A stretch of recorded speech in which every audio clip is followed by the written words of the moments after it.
Hello, am I live? I think I might be live. That's cool. Chat, let me know if you can actually hear me. This is the first time I've done any streaming of any kind on a MacBook. I'm using a MacBook Air, a betrayer to the PC master race.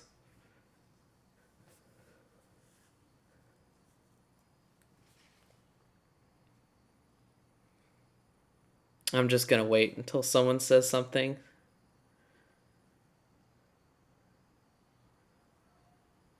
Okay, good.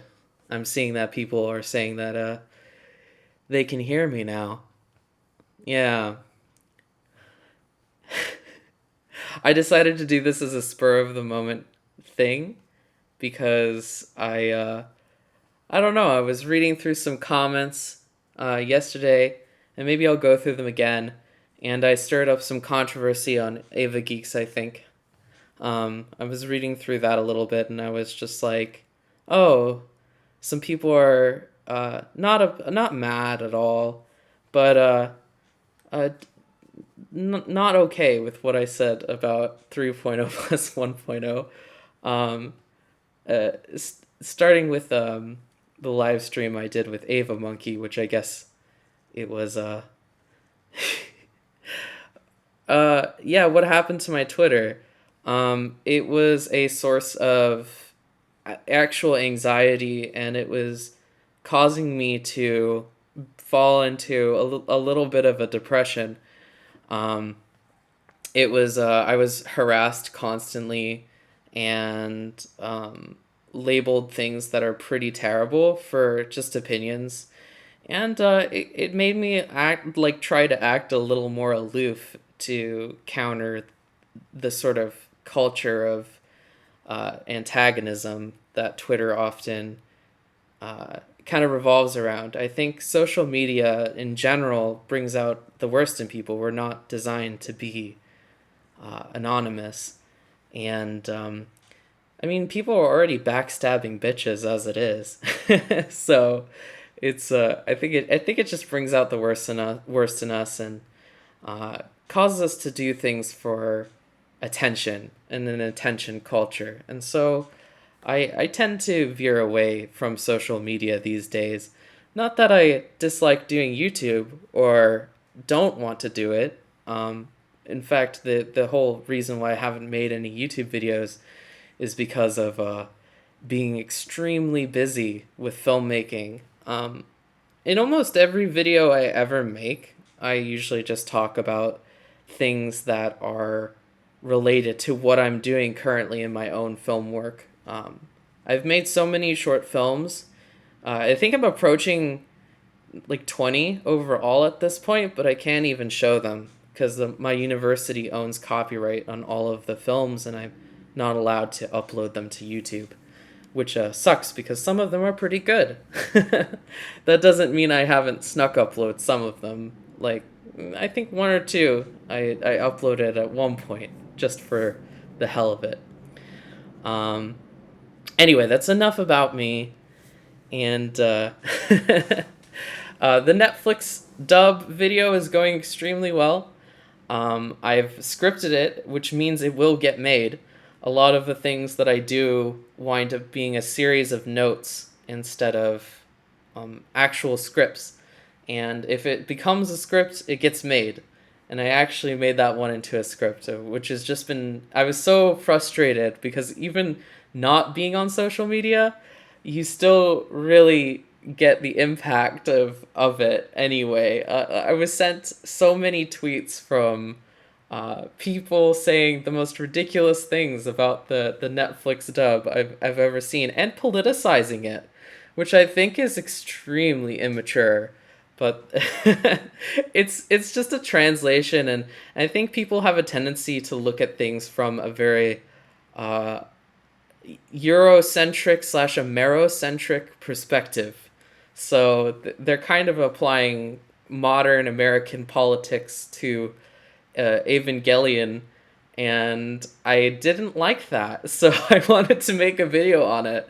I won't spoil it too much, but I go into some translations, and for the most part, I'm quite happy with the Netflix and at least the subtitles, and I'm quite fond of Shinji's English voice actor in the new Netflix version. I think uh, I can't remember their name. Casey. Casey is doing a very good job with the character, and I feel like it's much more true to Shinji as a sympathetic entity.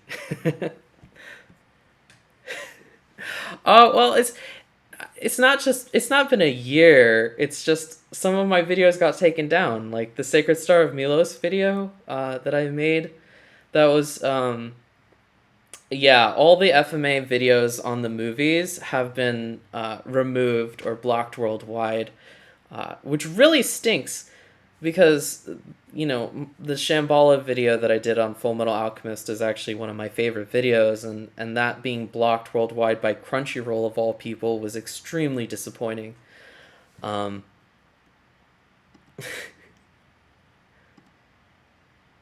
Shikijutsu was almost fucking impossible to find. Oh yeah, Ano's films are extremely difficult to find at times. I did find Shikijutsu, and I have that on a Google Drive somewhere. And piracy is bad, kids. Don't do it. It was really worth the watch, though. I think all of Ano's films are pretty incredible. He's a proven filmmaker in his own right, and when he pairs up with when he paired up with Satsukawa, who did episode 24, and he did the screenplay for Love and Pop, which was based off of a book. I think that was the strongest collaboration. I absolutely love Love and Pop. I think that's an amazing film. My biggest problem is with Asuka's VA being so low energy. I hear what you're saying about that. I actually do quite like Tiffany Grant's approach overall, though I think this new one sounds more her age, which is something I've kind of noticed across the board, is that the actors feel like on the Netflix dub, they feel like they sound more appropriate for the characters if they're kids. Um, which is I think that's important. That's an important element to capture. Asuka's a little lower energy, but the trade off is that she can sometimes come across as um, not really so mean anymore, like playful almost, because of the low energy approach to the directing.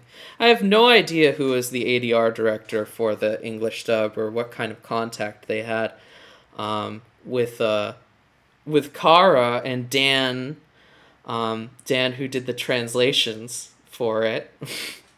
There are some things that were changed for sure in the English dub, but it was a very rigid translation in the sense that if things were reworded, it was more like the sentences were reversed kind of deal. It wasn't truly like a localization of any kind in that English dub, and that's not a great way of approaching things. I do think that there needs to be an air of localization for a dub, but for the subtitles, I actually don't mind them not being localized, just because you really get like it's for the people like me who just really wanted to know what exactly things meant, and um, I can do my own cultural digging. That's something I've never really had a problem with, is doing some research into what things mean exactly. Caronut, I can't pronounce the last name, but they were the ADR director. I'm gonna actually look into that to see if there's any interviews from that perspective on the dub itself. Goaty, defend your opinions on Letterboxd. I'm not sure what you mean. I came on to here to talk about opinions about the rebuild specifically, because I think that would be really fun. A lot of people get the impression that I absolutely hate these movies. I really don't. I think that might have been from my rebuild critique like years and years ago, uh, which hasn't aged too well, in my opinion. I think the most important point, which was that it's a clusterfuck and doesn't have time for clarity, that holds up, but not much else holds up about it. It's not my favorite video series, but I definitely do not hate. Oh yeah, I did not like Tokyo Story. That was I watched it with my husband, and we were both bored to tears and were completely unaffected by its message. I thought it was pretty pompous, and the cinematography is nice. It works really well for a horror movie. Lots of low angle shots, so that with extreme centralized compositions. No accounting for rule of thirds, and outside of action sequences, it's a bit bizarre. And I think it's cool, and I would apply it to personal like filmmaking. But I just have no respect for Ozu or Tokyo Story, unfortunately. And yeah, it's just not my taste. I think that it was an extremely dull film. uh, I think that there is a chance that the rebuild is going to the final film. Someone pointed out in my comments section that the reason why it's 3.0 plus 1.0 is because it's more of a DLC kind of attachment to 3.0, which makes total sense. And I'm actually not surprised we haven't gotten a new subtitle like "You Cannot Whatever," because I think what it is a continuation to 3.0, and I think that they're absolutely right. It's "You Cannot Redo 2." And that's an interesting way to think about it, because the Joha Q structure is very rigidly like 3 acts, and people were theorizing that it might be Kisho Tenketsu because that's a 4 act formula, but I really think that they're onto something with the fact that 3.0 plus 1.0 is just a evolution of 3.0 and a continuation to it directly and its themes, which yeah, that makes a lot of sense. So I think that it could make the whole thing work in retrospect, and the fact that Anno was originally supposed to air both films at the same time really tells me a lot. At least that's rumor. I haven't actually found any sources that confirm that, but if 3.0 and 3.0 plus 1.0 were supposed to air back to back, yeah, no, that totally makes sense. Digibro is Goat Jesus' husband. No. I don't get the impression a lot of people in the anime community like me very much, and that's fine. I think I'm kind of separate from all those people, so it's yeah. But my husband is he's a guy who is he's into animation, and he's currently at his first day back at school for digital 3D animation, like CG effects and character art. He does film work, but on kind of the opposite spectrum from me, where I'm very much like in the directing live action stuff, and he's more into the animation stuff. Um, Oh, I hate A Silent Voice because I think it's an extremely gimmicky, manipulative film with absolutely no character. Like, the main character, the girl, the main character, the dude, he's this unlikable asshat who the film for the entire first act is dedicated to making you, like, despise this little shithead. And then suddenly it's like, oh, we're supposed to like him because he's suicidal and shit. I don't care by that point.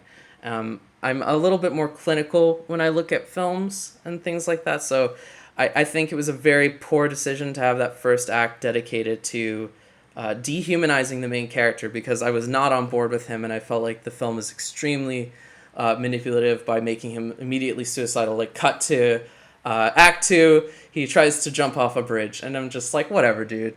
So I couldn't engage with the main character. I thought he was a sappy asshat and borderline stalkerish, even though they lampshade it hard. And the girl is a moe piece of shit who I really don't like that movie.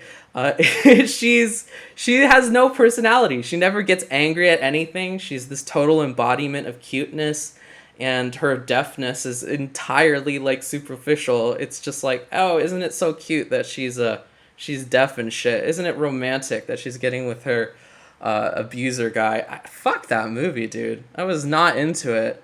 Yeah, I apologize if that's disappointing. Yeah, I didn't think it worked either structurally. How would I would structure it in a specific way where we get the main character in the present and we learn over time what he did and his backstory, so you can engage with him, get in his shoes a little bit, and not just totally reject him when entering Act 2. And of course, make her angry. Make her yell. Make her do stuff that isn't so fucking weepy and weak.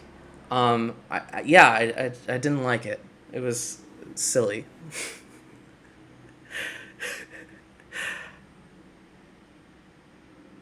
What about Kimi no Nawa? You already know my opinion on it. I sort of regret making that video not just attack the story elements. Like, I really wanted to address the critical response to it.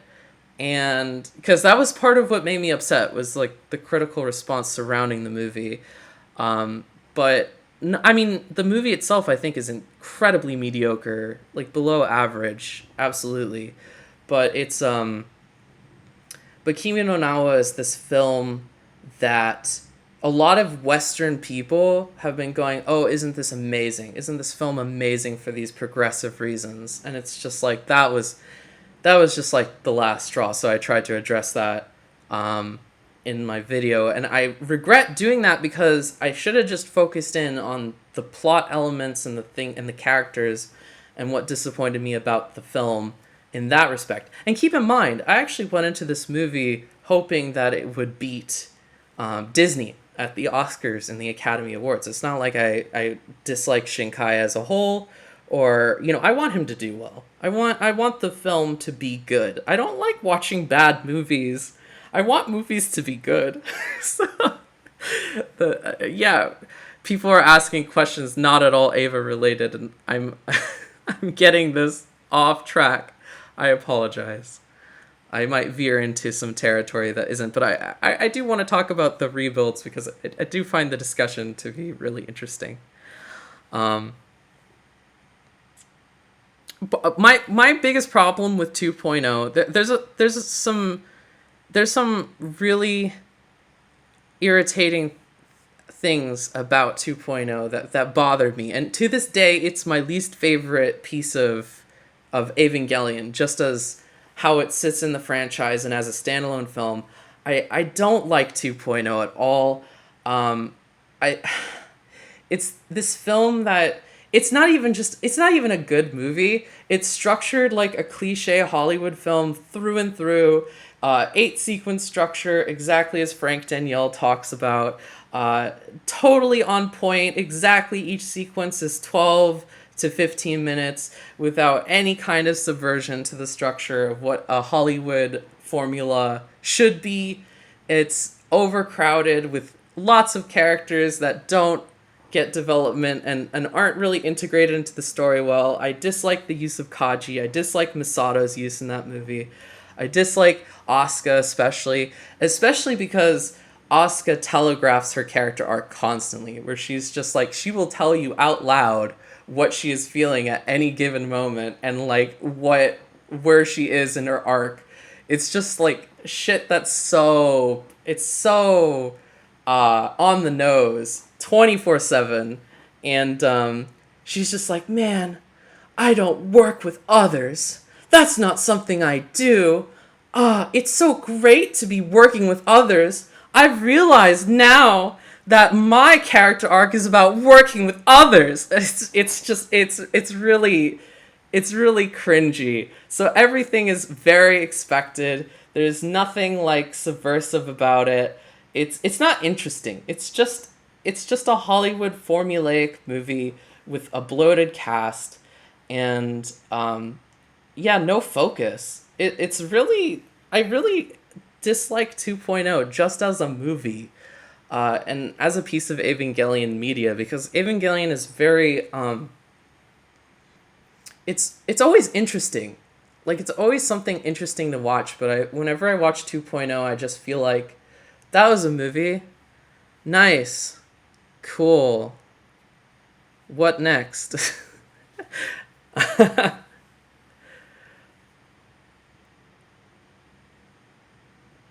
I don't like Shinji saving Rei at the end because it emotionally dictates like what you should be feeling, with the music swelling up and it's all victorious and the camera angles like being very particular, like tons of this is epic shots. It makes it feel so. It's telling you what to feel, and it's telling you this is a great thing. This Shinji at this moment saving Rei, this is awesome. He's such a good guy for doing this. And then 3.0 comes along and it's just like, nah. Shinji's be like hero complex. He's scum of the earth. Everyone hates him. How dare you? How dare you think that Shinji was a good guy here? That he was prioritizing, because he specifically says like, fuck the world. I want to save Rei. I only care about Rei. And it's like, it's really weird because he's saying it to himself. So it's not even, it's just super telegraphed like exposition, because you never would have thought that if he didn't say it out loud. And he's just like, okay, fuck the world, I guess. And then he's like punished for it. But again, the movie is telling you that this is great. This is awesome. There's no room for interpretation. And I wish that the director, the various directors of the movie, I'm not even sure if it was Hideaki Anno who did that sequence or not, really let you interpret it as you would without leading you in a specific emotional direction through the soundtrack. That might have been really cool. And then it would have been a nicer lead in to 3.0, where if you could make your own decisions about what Shinji did in 2.0, then it might be... I might buy into it more and think it's a little less mean-spirited, because right now it just feels like punishing the fanboys who really, really like 2.0 in 3.0 for thinking that Shinji was super cool. The movie thinks he's super cool. The movie told me that he was awesome. So 3.0 3.0 is not a good film. It's not. It really is. It's kind of horrifically paced. It's super slow in getting to nerve, and then his interactions with Kaoru is probably this is the emotional core of the film, and it takes a really long time to actually get there. It's very frustrating to watch at a moment-to-moment basis, because you're being placed in this centralized point of view with Shinji, and you're being frustrated with him, especially given the emotional dictatorship that happened in 2.0, to really put him in the headspace of, oh, wasn't I a hero? Wasn't I supposed to be like, why is everyone hating me? What is happening? All that sort of stuff. And it is just very frustrating. It does put you in that headspace, which I think is cool. But as a film, it takes a long time to get going. And when it does get going, there's lack of clarity everywhere. So it's really just a confusing mess, because you're asking yourself so many more questions than... It's all plant, no payoff. That's the best way to put it. Everything in the movie feels like it's a plant for something in the next film, and for it to pay off. And so it's a very frustrating experience, because I can't really tell you. I can't tell you, if it works or not, because as a standalone film, it doesn't. Because it's all questions without answers. It's okay for there to be some questions, I think, in a series of movies, but for the most part, I expect certain things to be planted and paid off within the film itself. And there are some bizarre things that really pull you out of the movie. The piano stuff is pretty ridiculous. Like, I think it's such a meme at this point, and for good reason. It's a little out there. It's very bizarre. And I'm not sure what the thought process behind it was, other than the metaphor for joining together in synchronization. Like, apart from that, it's just like, how does this kid know piano all of a sudden. There's not even like a line drop to even make it believable. It's so bonkers 24/7, and the spouting of terminology that it never keys you in on is very frustrating. Yeah, it's a movie without the proper exposition for you to be able to follow it, and either visual exposition or dialogue based exposition. And I think visual exposition is great, and whenever you can do it, that's how you should do exposition. It's like, um, I had a professor once point out how in Mad Max Fury Road there is just some pregnant women, and the fact that their pregnancy is visual, and it keys you in on certain stakes just like completely visually. Like there's no dialogue required. It's just like, now you know that these women who are trying to escape, they have a certain history with the big bad villain. And regardless of what you think of the movie, I don't care what you think of the movie, it's just an example of visual exposition that's really nice. And there's some in 3.0, like with Toji's shirt, but then Toji seems to be alive in 3.0 plus 1.0, so I guess that was just oh yeah, Toji's alive, in case any spoilers. There's height charts that were leaked. You can go on the Ava Geeks forum and see and all that. And Toji is Toji's alive, so the shirt that Shinji sees would have been really nice visual exposition, just to be like, oh, he's dead, and all that sort of shit. And that would have been kind of cool, but no, it's just a red herring. But that's a good example. It's just like, hey, I have Toji's shirt. Whoa, that's fucked up. That has plenty of implications. Like, this tells me more about the world in an image. That's cool. So...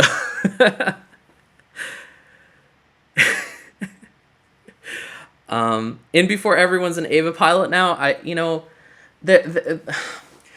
it feels like the 3.0's world is such an exaggeration of motifs. And I mean, Shinji's room that I have plastered over here as the thumbnail right now, it's the same color scheme as End of Eva, the night blue sky, the red ocean, the white sand.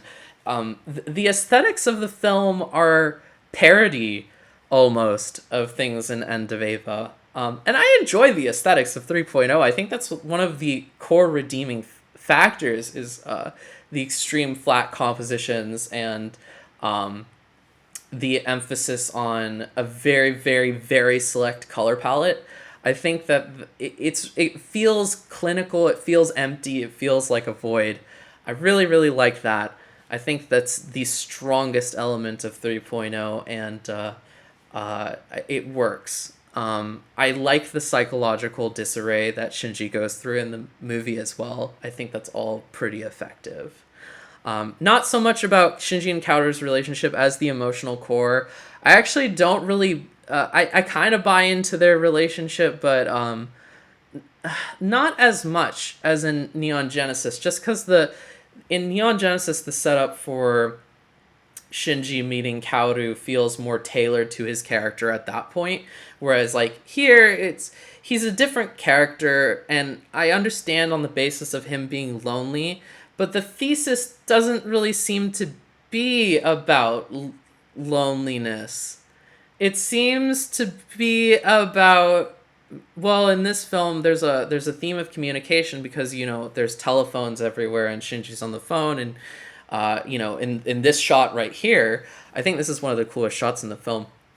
And Shinji's on the phone, and it's something that's been kind of brought up throughout 2.0, where at the end of sequence 1 and 2.0, judging by that 8-sequence Frank Danielle structure, you're going to have your inciting incident at the end of sequence 1, and the inciting incident, to let you know to give you a glimpse into the core conflict of 2.0, is when Shinji calls his dad, and his dad doesn't answer on the cell phone. That's the end of sequence 1, and that's like the core theme of 2.0, and 3.0 seems to be about communication. I think that I would need this clarified in 3.0 plus 1.0, but it's like trying to connect to others, but not necessarily in that way of trying to connect to others in a way that is is emotional. It's more of like trying to connect in a way that is understanding. At least that's how I feel about it, because in 3.0 you have Shinji who's just confused as fuck. And so he's trying to like, contact these people, and all of the Ville people are just like on telephones and talking to each other, and there's this back and forth, and they're really connecting, and they make a huge deal about the telephones, dude. If you go watch 3.0 again, yeah, there's like close-ups on telephones everywhere. And so Shinji's on this telephone, and it doesn't have a cord, and he's unable to connect, and it feels like it's like he's just not able to get a connection with others, in the sense of he's not able to understand people and why they're doing things. So whereas like in NGE and EOE, I'm not articulating this very well, I'm sure. This is why I script things. He's this character that is unable to connect to people because he himself does not like himself, and when people have flaws that they haven't addressed that are severe, especially in regards to self-hatred, it makes it impossible for others to love you when you yourself despise yourself. And so the lack of communication in NGE and EOE comes from a very like emotional, a very romantic core, where it's like, I cannot be loved until I love myself. And I think that's super true, by the way. That's great relationship advice, especially for teenagers who are like mega depressed all the time.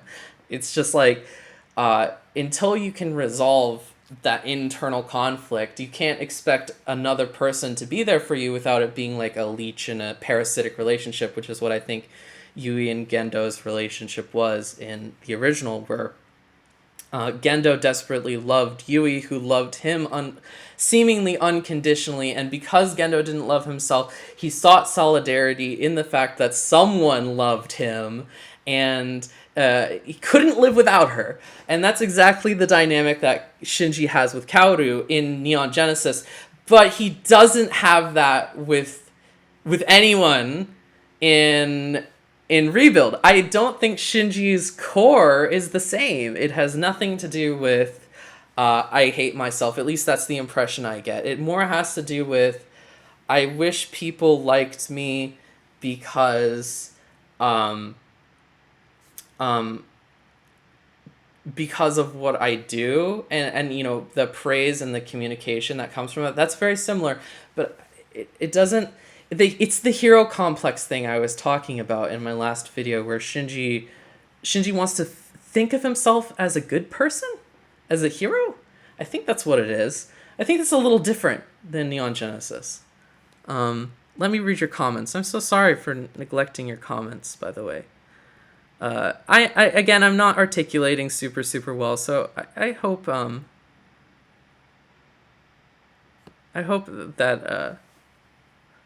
I'm reading through comments now.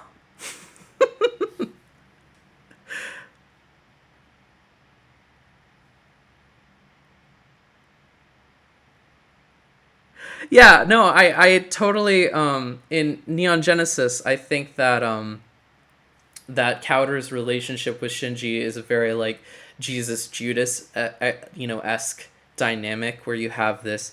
I think there is confusion and misunderstanding from the perspective of Shinji, and I think that Kaoru loves him not in a gay way at all. I think that the way that Kaoru loves Shinji is in a very like deified, angelic sort of way, but Shinji misunderstands that and misinterprets that and thinks of it as romantic in nature, which is I think a super cool dynamic. Like I definitely think that there's some gayness going on, but I don't think it's from Kaoru's perspective. I do think it's from Shinji's. And I don't think that Shinji is a gay character. Like don't get me wrong. I've always thought of him as someone who just craves love no matter where it comes from, and the fact that it was through a male just says it doesn't matter where it comes from. I just want someone to suck my dick.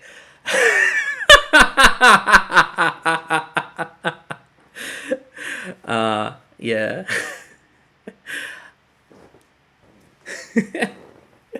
And yeah, I mean, calling him the whole Netflix thing with the whole gay erasure thing is such bullshit. I do hate that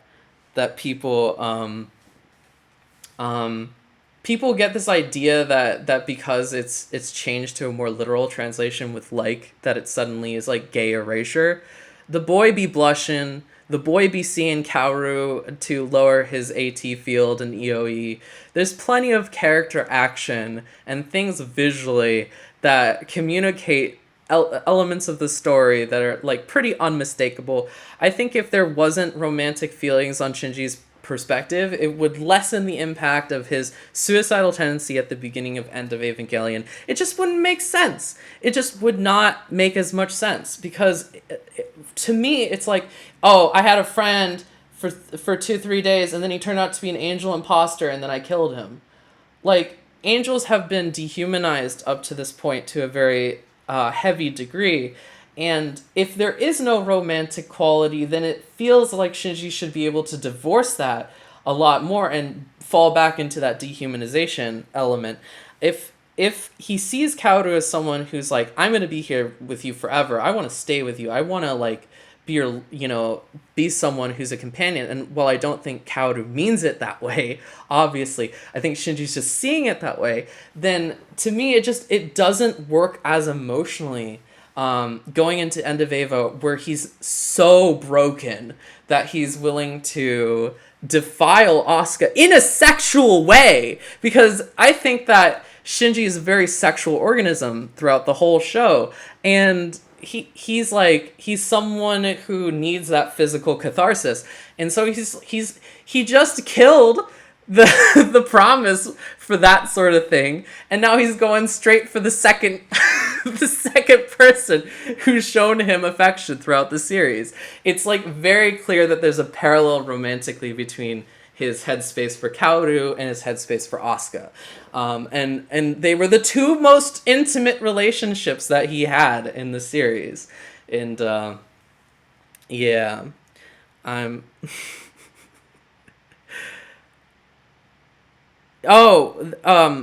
what do I think of the Asuka line in End of Eva? I want to be with you forever. You're the only one for me. That's the actual translation. That's one of the lines I cover in my video. That is literal. He is saying that word for word. Like, Dan did not add that shit. If anybody got it wrong, it was the original translators. He tells Asuka in the third impact sequence, right before strangling her, that he wants to be with her forever. And that's what he says.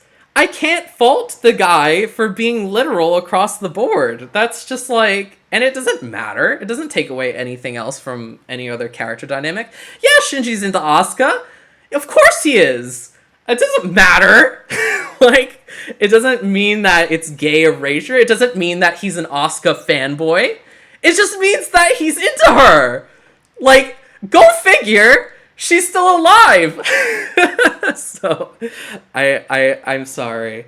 I'm getting all like, I just hate, because I am a gay piece of shit, and I hate gay pieces of shit that are more pieces of shit who want to project their own like blah-de-blah-de-blah on these characters. I care about character, yo. I don't care if Shinji's fucking straight or gay or bi. I mean, I appreciate that he's something that I can relate to emotionally, just because there is that element of like, I care about him as a character, because I've always loved Shinji because he's someone who is self-hating and cannot connect to others because of his own personal turmoil and needs to resolve that. And that's super relatable. I love the fact that he is just a brilliant character, and I don't care about his sexuality. The sexuality part, I will defend because I think it is in the writing and it makes sense for the writing, and I am not going to defend it because I am gay myself. Fuck that. I hate ideology attached to this kind of stuff, because it is about the characters, and I don't think it's gay erasure. I think it's still, the subtext that was there has always been there. People have been debating whether or not Shinji and Kaoru were in love, even with the line that he says, "I love you." People have been debating this for years. and I'll tell you why. It's just because it's like if people don't want to see that, and I do think that there is a resistance, especially in the anime community, to see things that are pretty obvious from the American anime community. Let's not get this wrong. I think that they can kind of feel like, oh, if this character is interested in men in any which way, then that's not cool, yo. And that in itself is like an ideological position, and I think that really bothers me because, again, it's about the characters, and it's just like, this is what the character's like. And he's someone who loves everybody, no matter where it comes from. He just wants someone to love him. And that's the core theme of the show. That's that's the whole point, is that I want to be loved by others, but I can't. Kaoru is Shinji's Yui, because if Kaoru had stuck around and he had been in a relationship with him, it would have been terrible for Shinji, because Shinji doesn't love himself. And that's the thing about it, is that Yui with Gendo, he became obsessed with her and couldn't actually function as a person without her. And that's exactly what Shinji would have become with Kaoru. If they had actually, like, if he had lived and they had been in a relationship or something like that, God forbid, it would have been just like the most horrifically toxic thing. And this is true of what Shinji desires from Asuka as well. If he wanted to get with Asuka and wanted her to be his perfect little person who would praise him and love him unrelentlessly and unrequited, it would fall apart in the sense, for him, he'd lose. That's why it's like, I have to love myself, because that's how you win. That's how you become an eligible person to be loved. And yeah. Oh God.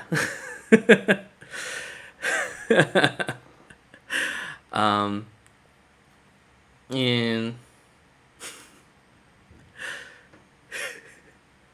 yeah, I think the LGBT community, I'm reading this book by Redneck Dashki. The LGBT community, we can be a bunch of shrieking fucking homosexuals, and it's unfortunate that we don't think enough, I think. There's a lot of tendency to just like jump to the emotional conclusion and be like, I'm gonna be offended by this. And it feels like drama searching, which is, again, why I like left Twitter, because I don't like that whole thing. Please stop asking me about the Curse of Evangelion. Okay? I haven't like actually sat through the whole thing. I've skimmed through most of it, and it was not a video that I felt like I agreed in any which way. I don't want to be I've read the person who made that's Twitter, and he seems like a person who needs to sort out a lot within himself, just as a person. And I have no desire to watch the video. I think that it hit the algorithm in the correct way, but I don't think that it would be anything that would benefit me personally, or be a perspective that I haven't considered, at least to one degree or another. Yeah.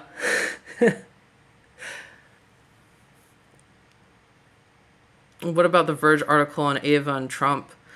Oh, Americans.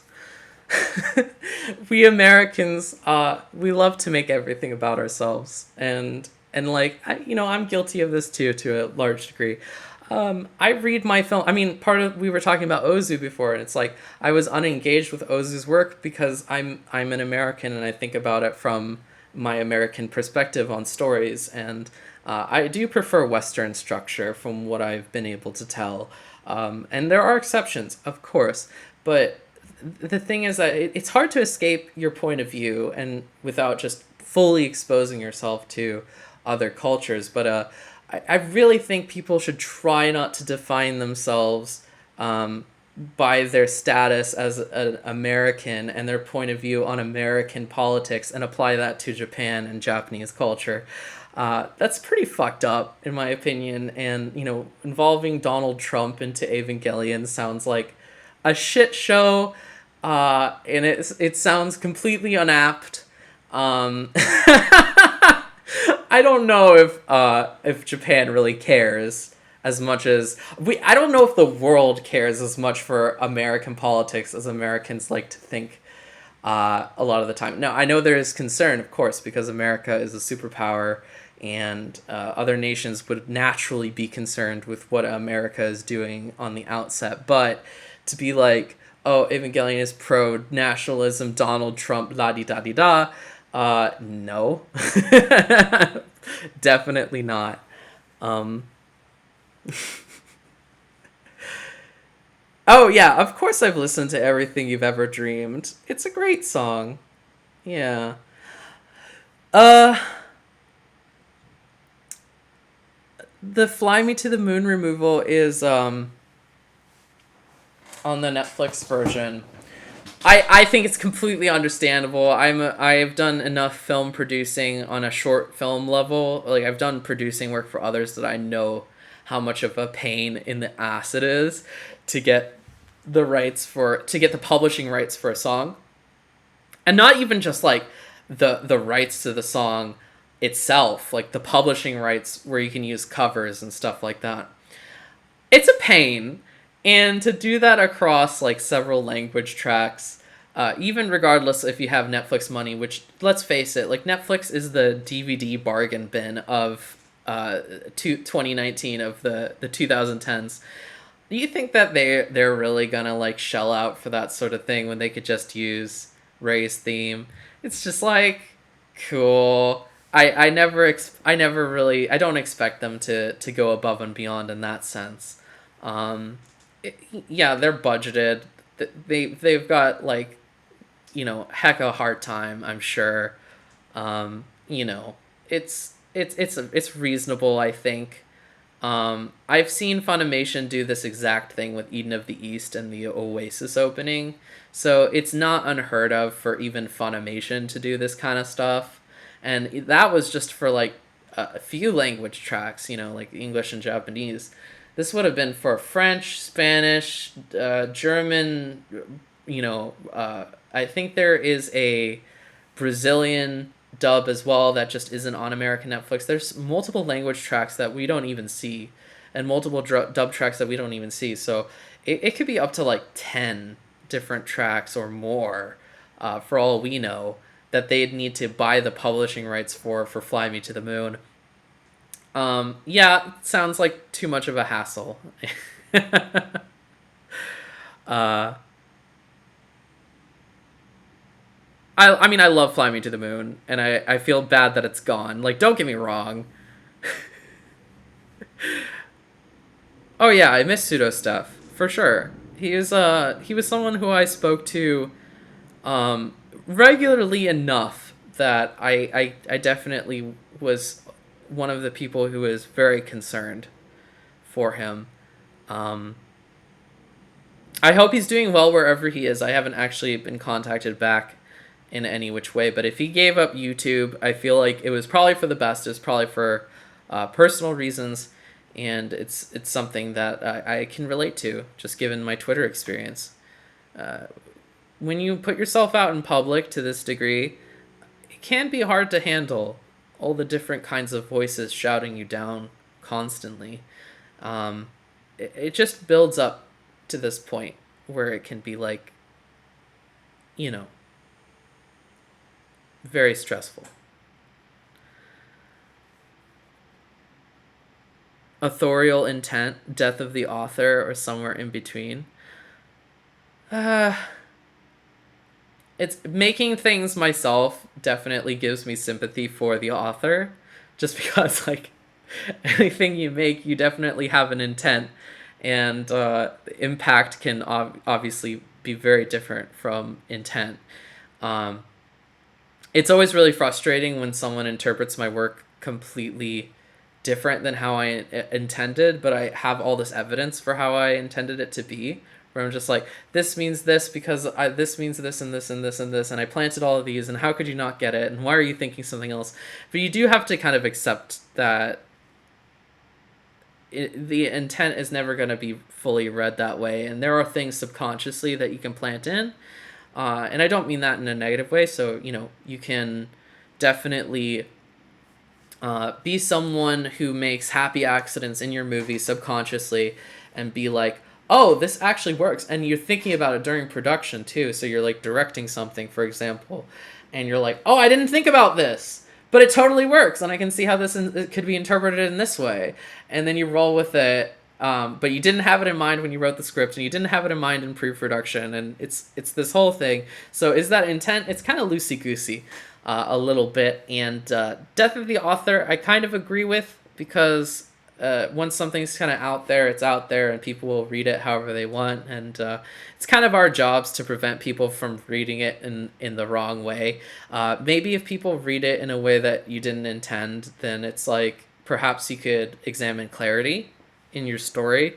I know that's something I always struggle with every single time I write something, because I've written a few feature films, and I've written several short films that I've directed, and I always think these days, like, how can I make this clearer? How can people connect to this work? Like, 'cause clarity is always a good thing. You don't want to be bogged down by exposition in the dialogue.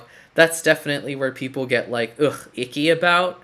But if you can make your story something that is consumable, that people get and they connect with, and it's clear, then it feels like a victory every time. I'd rather someone be clear about what I'm doing these days than be scratching their head. I've had, early on when I was making short films, I'd make some cryptic as fuck short films, and people would scratch their heads and be like, what does it mean? And I would definitely be disappointed and sad that people couldn't connect to the work. It sucks when people can't connect to what you do, and that really made me emphasize the importance on clarity and story, because being clear with what you're doing isn't a bad thing. It's just like, depending on how you do it, I think it can be heavy-handed, or it can be like respectful to the audience. And so finding that balance between being respectful to your audience and having them get what you're trying to do and follow, that's a tough line to walk, and that's something I'm still trying to deal with. Yeah. Where can you see my short films? My short films are owned by my school. I go to a fancy smancy, very expensive university that owns copyrights on everything that we do. If I were to show you my short films, they would not be eligible for film festival distribution, and I might even get in trouble with the school I go to. They have copyright on my movies, and I can infringe a film that I made because I use their camera equipment, and because I use their insurance policy. That means that they own it, and that I cannot show you. And that is extremely unfortunate, and I'd love to get some of my films in festivals, because I think that's a place that is good to be building, your laurels, as they say. Build your laurels in film school. Start, entering festivals and trying to get somewhat of a reputation. And if you can win a lot of awards, that's good. And yeah. How have I enjoyed film school? I love it. But I'm in a yeah, I'm in $1 million in debt. Sure. No, it's not even like it's not even far from the truth. So I'll be at $200,000 in debt by the end of my time here at school, and I'm in my 5th semester of my grad program.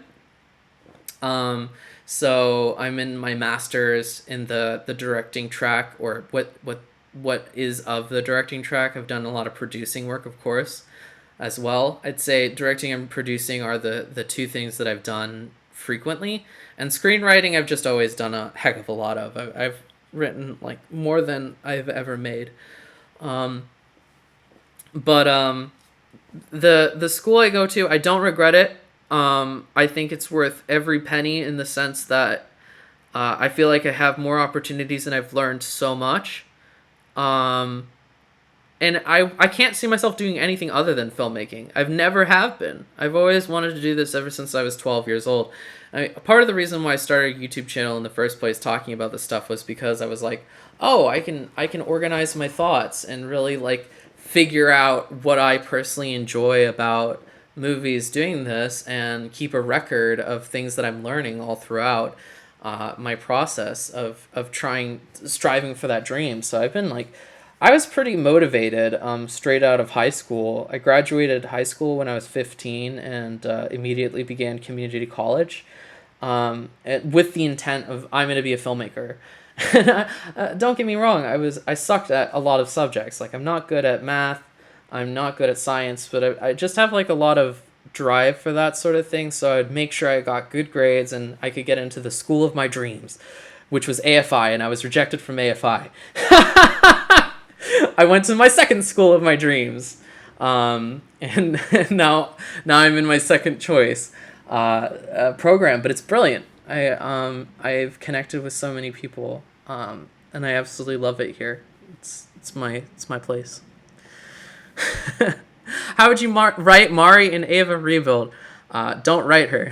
Leave her out. I would take out so many characters. If I was in charge of the rebuild, I'd be like, sorry, Kaji, you didn't make the cut. I'd be like, sorry, Ritsuko, you didn't make the cut. I would just start thinking about characters to take out, not add more. Adding more is like, oh god, I don't know what they were thinking personally, because Eva is it's so much of an ensemble cast. It's when people say like Shakespearean, I know it's a very pretentious thing to say. This is Shakespearean and stuff like that. And the reason why people say something Shakespearean is because the characters all interweave and they all have dynamics with one another. It's like the writer considered exactly what this character's relationship is to this character and then developed that and gave them like little arcs with each other. And that's what they did for Eva. And that's really, really special. Like, just great writing across the board for a television series in general, when you can be like, this character has a relationship with every other character that's significant, and I can tell you what that dynamic is. That's really cool. So, like, Shinji has relationship with, like, Misato, Rei, Asuka, Kaoru, Toji, so many different characters that you can describe their relationships with. And Misato has like Ritsuko. She's got her own web of connections. Ritsuko, Kaji has a connection to. It's like a domino effect. Kaji has a connection to Asuka. He has a certain relationship with Misato. He's got a certain relationship with Ritsuko. It's like this interweaving kind of spider web of, you can chart this out. It's like this character Shinji in this circle over here in the middle has a connection with this character who has a connection with these, and then they all circle back to each other, and it's really cool. The rebuilds don't do that. I don't think that they have nearly as tight of a web of connections, and that is severely disappointing for me, because I think that's part of the use of the ensemble is what makes Evangelion special, regardless of what kind of story you're trying to tell. I don't want the rebuilds to be the same. I never have. But what I do want is for the things that I admired about the writing just across the board that I think would benefit everything that did it. I want those to carry over. Like, I want those kinds of connections. And so what I would do, if I was in Anno's shoes, is start stripping back the characters and really focusing in on the dynamic between what I'd consider to be the core across all the movies. And of course, tell a different story, because telling the same story as Neon Genesis and EOE, no. I don't agree with that philosophy. If you're going to dip back into something else, you should probably just, like, accept that it's going to be different.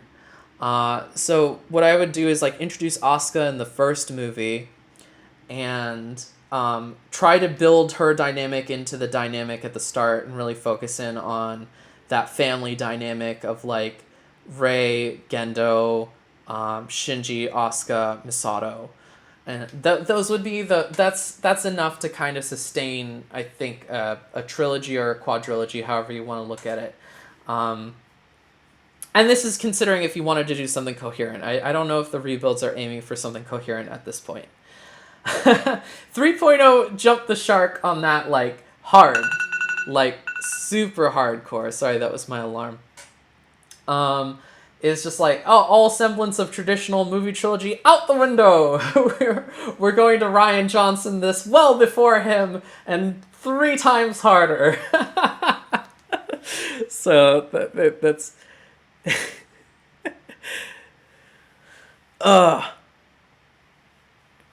what anime have I watched recently? Nadia is one of the more recent anime that I've watched. I really only follow people that I care about. The auteurs I care about. Oh, Masaaki Yuasa stuff. I watched Lu Over the Wall. I think that was the most recent one, was Lu Over the Wall, like a couple weeks ago. Yeah.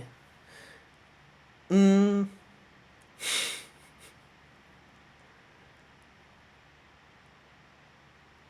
Have I ever thought about appearing as a guest on Rebel Taxi's Pizza Party podcast in the future? Well, strange that you'd mention that, considering that me and Nolan we're really tight. I haven't appeared on the Pizza Party podcast. I'd be down, but all I know is movies and Ava. I'm a terrible Annie-tuber. I'm not an Annie-tuber. I resent that label just because it's like, I don't even consider myself a huge anime fan. I'm just like someone who, when I was interested in doing YouTubing, I was more interested in anime. My interest in anime has diminished hard. I am interested in like Berserk, Tatami Galaxy, like all the anime that I Bebop, like all those things very passively. I enjoy those, but I can't really be a good Annie-tuber if I'm only like enthused about Ava these days. And FMA to a lesser degree, I was kind of burnt out on FMA just because it was really really disheartened by how much FMA 2003 defense is now starting to crop up. And I really like FMA 2003. I think it's such a special show, even though it's incredibly stupid at times and incredibly flawed. Like, don't get me wrong, it has its own set of flaws, but what it does is very special, I think.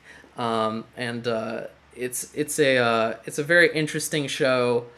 But I can't talk about it, I feel like, because that's already been done to death. And Ava's been done to death too, but Ava's just like always been with me. It was something that really helped change my perspective of myself and really helped motivate me in life.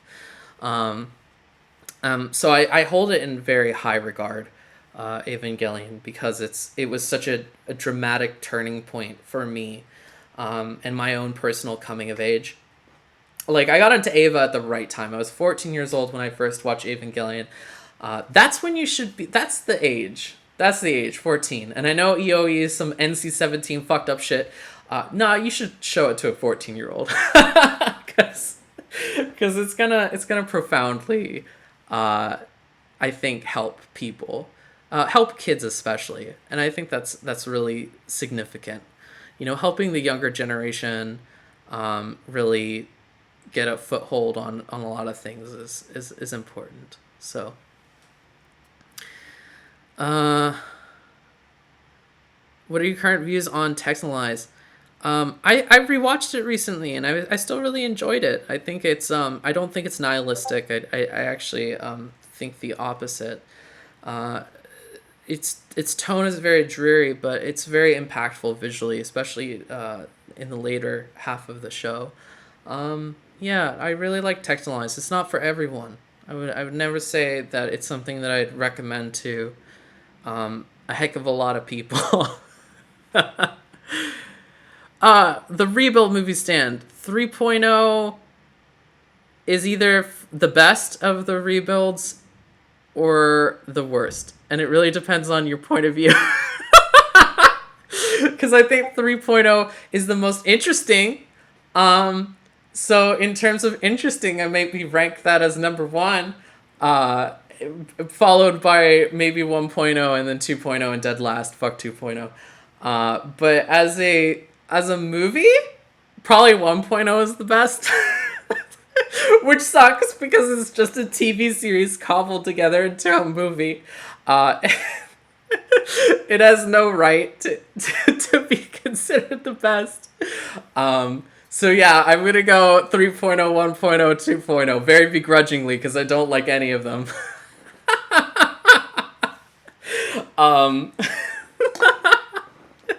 that's a terrible cop-out answer.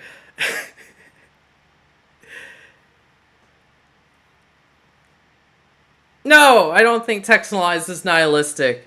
Just because it's the end of the world and shit like that, and it's very apocalyptic, doesn't mean that I think that the journey was pointless or meaningless. And I think that it wasn't lonely either. It was it was kind of like dying with someone, if that makes sense, and how it's we're never really alone. And so I think that that's sort of the sentiment Textualize was trying to send out at the end. Um, and I don't think it's nihilistic because, at least in my experience of what nihilism is, I mean, there are different types of nihilism too. There's like pessimistic nihilism and then optimistic nihilism. And I think just optimistic nihilism is probably a smart thing the smart thing to believe in, just because it's like we shape our own meaning and all that.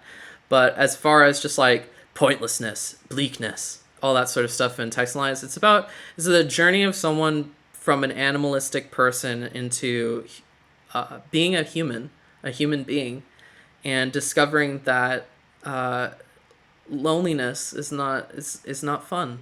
And but if you just look hard enough, we're never alone. That's what I think Textualize means. I don't have my essay for you on why exactly that is, but that's still the impression I get, even rewatching it like a couple months ago.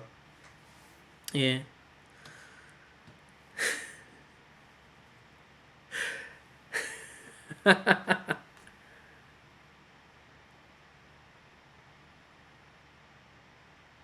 We need an upbeat shonen remake of Textline.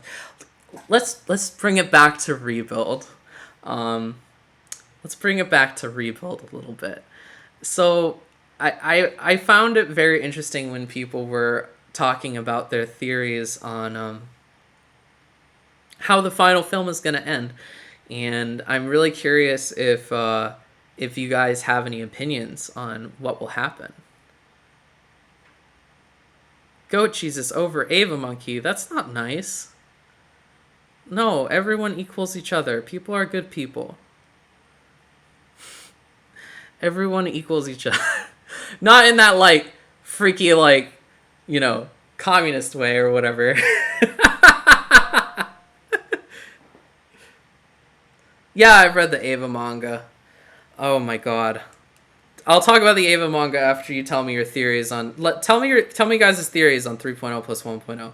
What do you think is going to happen? I mean, I rewatched the end card of 3.0 recently again, and it was just like, Shinji discovers hope in a drab setting, and Mari and Asuka and Willie fight for the last gambit.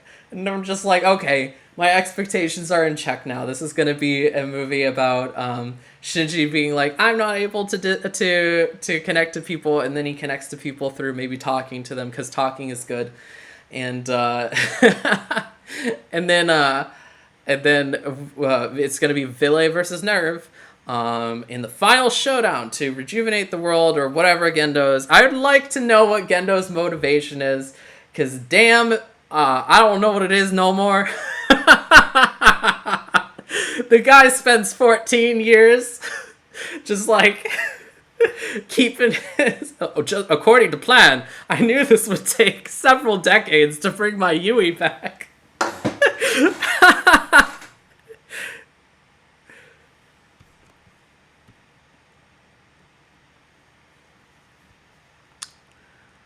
3.0 plus 1.0 is the Mari action movie. Don't speak evil into this world.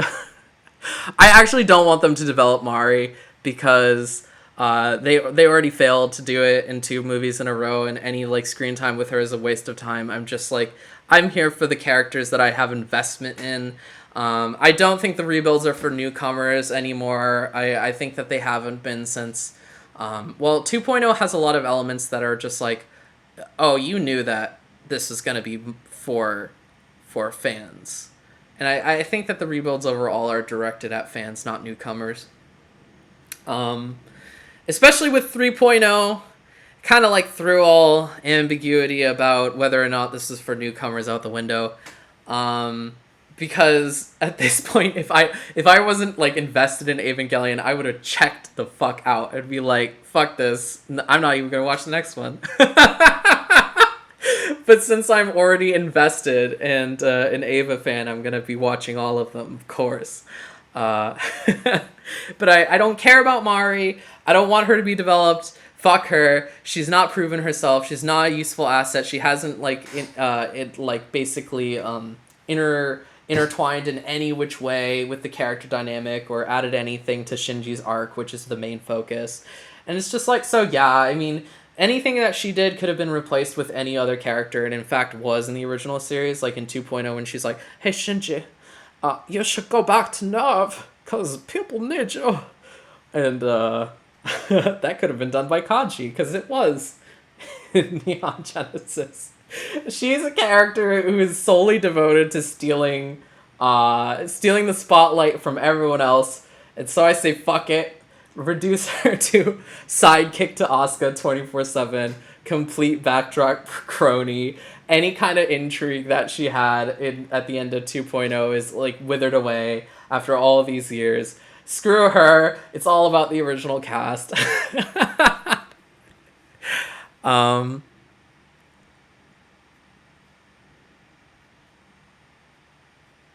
Let's see.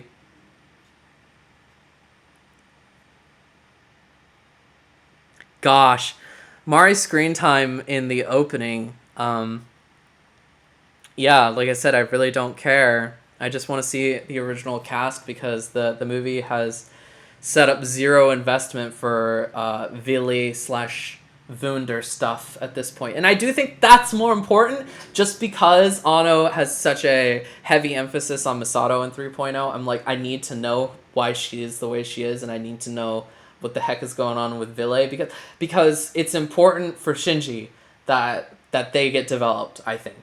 But Mari, no. Don't think so. So opening with her in an action set piece and not even like Maya was so unlikable again in this, and Ritsuko just techno babbled, and I was like, I still have no investment in these characters. You could try a little bit in your opening. Remember the opening to AoE? Remember how that opened? Like, it got a lot done in 10 minutes compared to this. It set up all the exposition that we need to understand the movie. It set up the mechanics of the world. It set up like, okay, this is what we want. This is what Seele wants. This is what Nerve wants. This is what the military wants. And all these factions, here's exactly what their gambits are.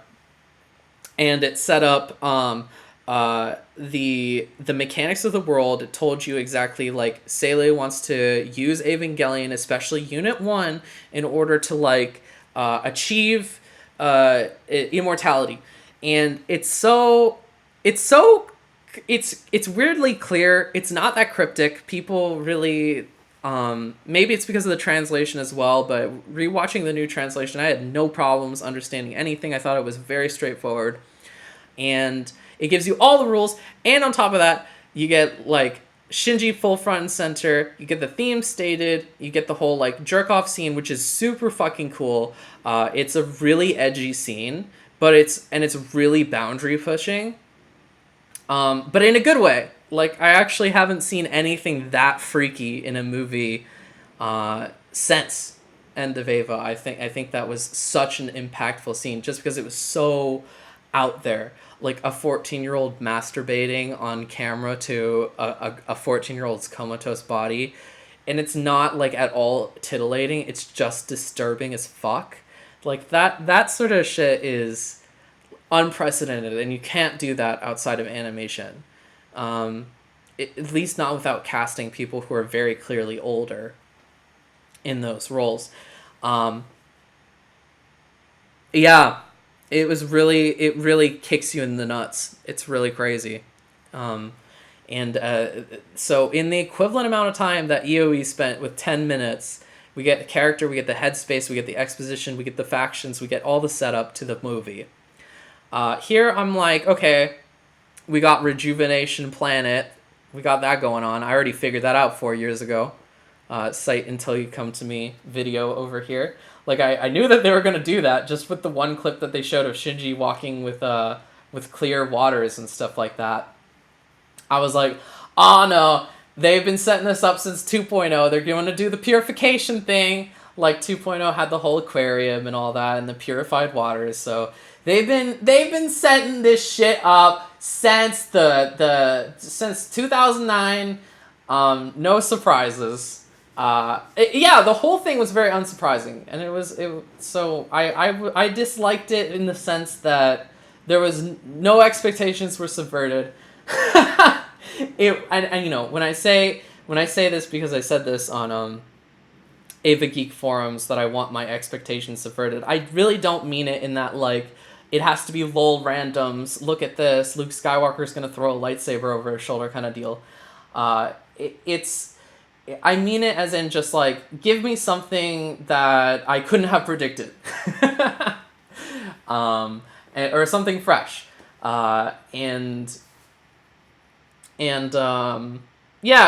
let us sit on this movie for so fucking long, you tease us for so many years, and then you do exactly what I thought they were gonna do. That's not exciting. That doesn't make me want to see the movie, really. I mean, I'm going to see it because of obligation, but I was surprised at how little I cared about this film that I've been intrigued about for so long. This is only going to impress, like, who's it going to impress?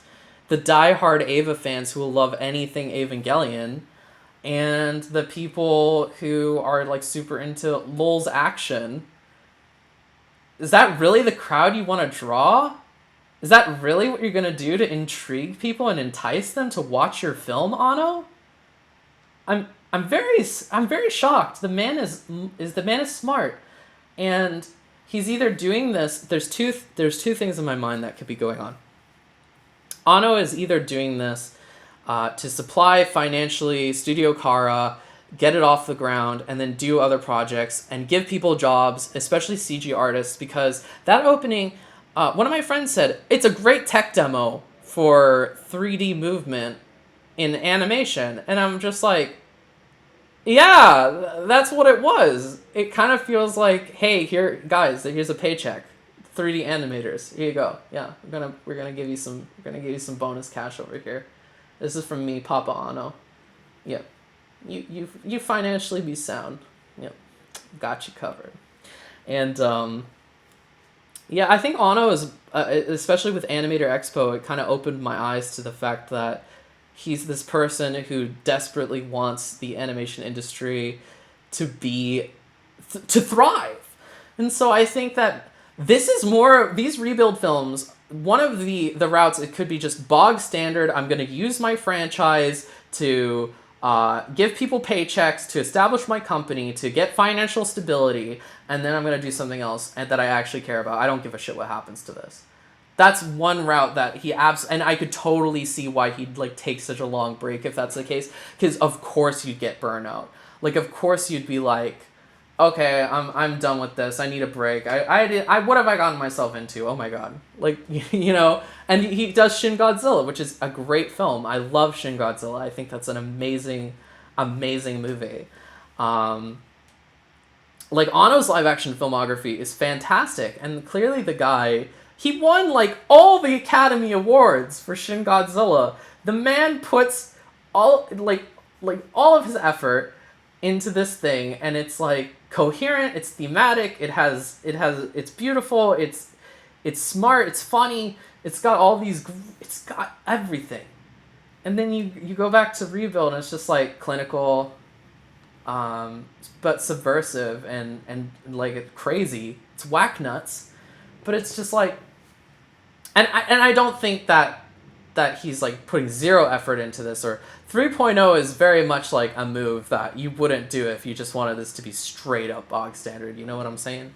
So the man has something in mind. There's something going on in his head that more than just financing everything, but I'm still not sure if it's primarily motivated by just financing things and stability and proving grounds for animators, or if he's actually got something interesting to say. Because, again, this opening sequence, it doesn't set my expectations very high. And that's disappointing, because I'd rather he just make something interesting. Like, I'd rather he just make his Nausicaa movie and dump the rebuilds all together if he's going to come in trying to wrap it up in a way that's like, okay, whatever, moving on. You know? I'd rather just live with the mystery forever. I'd rather Half-Life 3 it.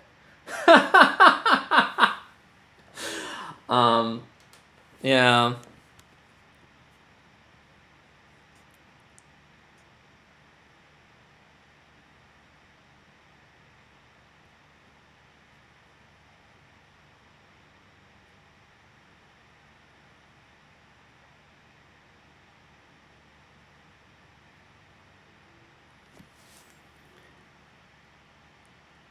I'm not saying to create a subversive work.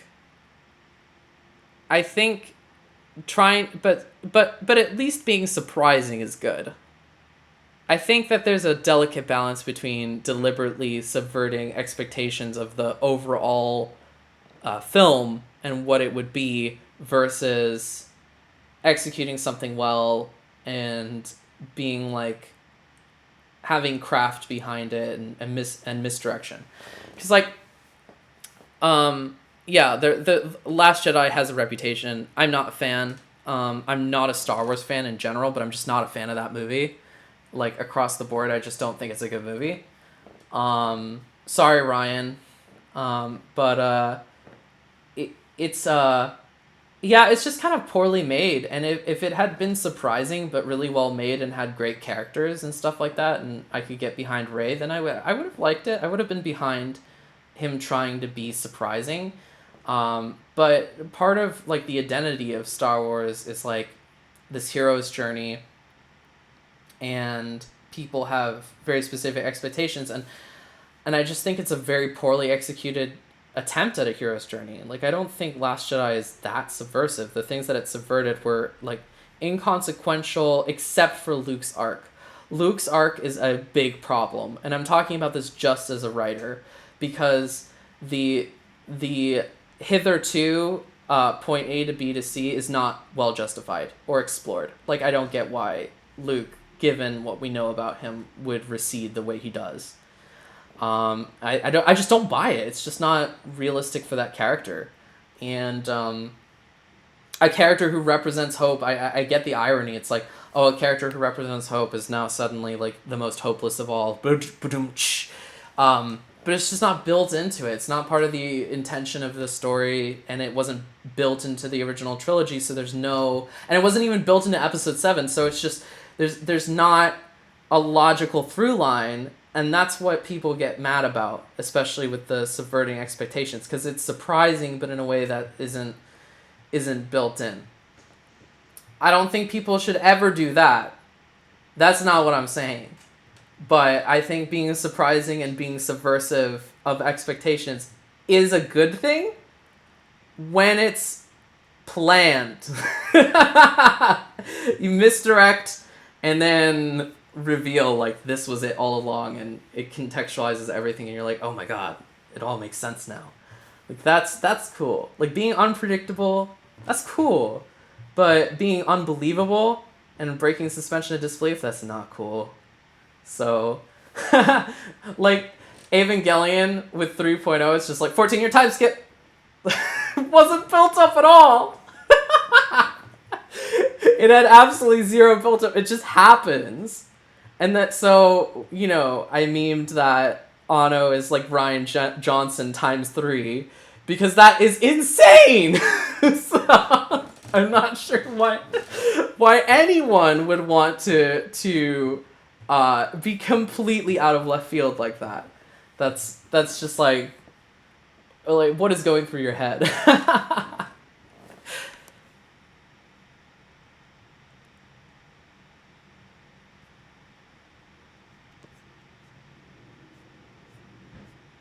I'm looking through comments.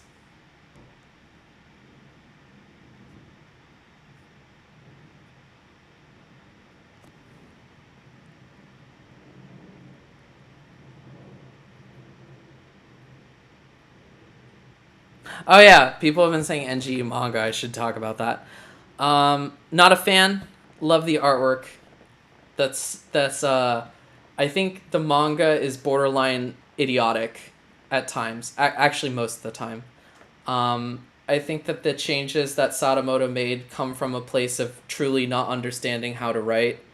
And he's an artist and a brilliant one, and I love his art in every single way, but his storytelling leaves so much to be desired. I think End of Eva is on the nose. Like, I do think it's on the nose, like, about what it means. It uses a lot of verbal exposition to tell you exactly what the film is about. Like, End of Eva is not an ambiguous movie, but it has ambiguous qualities. The ending scene is very ambiguous because it doesn't really direct you on how to feel. And I love that about it. I think that it is ambiguous in ways that really work. And Sadamoto's manga rips that out, even. There's no ambiguity. None. Zero. And that's what I hate about it. I think it's just so... It's like Evangelion Brotherhood, essentially. It's just like, oh, Shinji's walking into the sunset, happily ever after. This a bright new dawn, and the future is give me a break. It's just like, I love to think that is the unspoken epilogue of the film. I don't need Sadamoto to spell it out for me. Like, I really dislike it. I think it's very condescending the whole way through. I think Shinji and Kouter's relationship doesn't work in the manga. It's longer. They added more scenes. He added more scenes with him. In theory, that's a good idea, but in execution and practice, I was not buying it.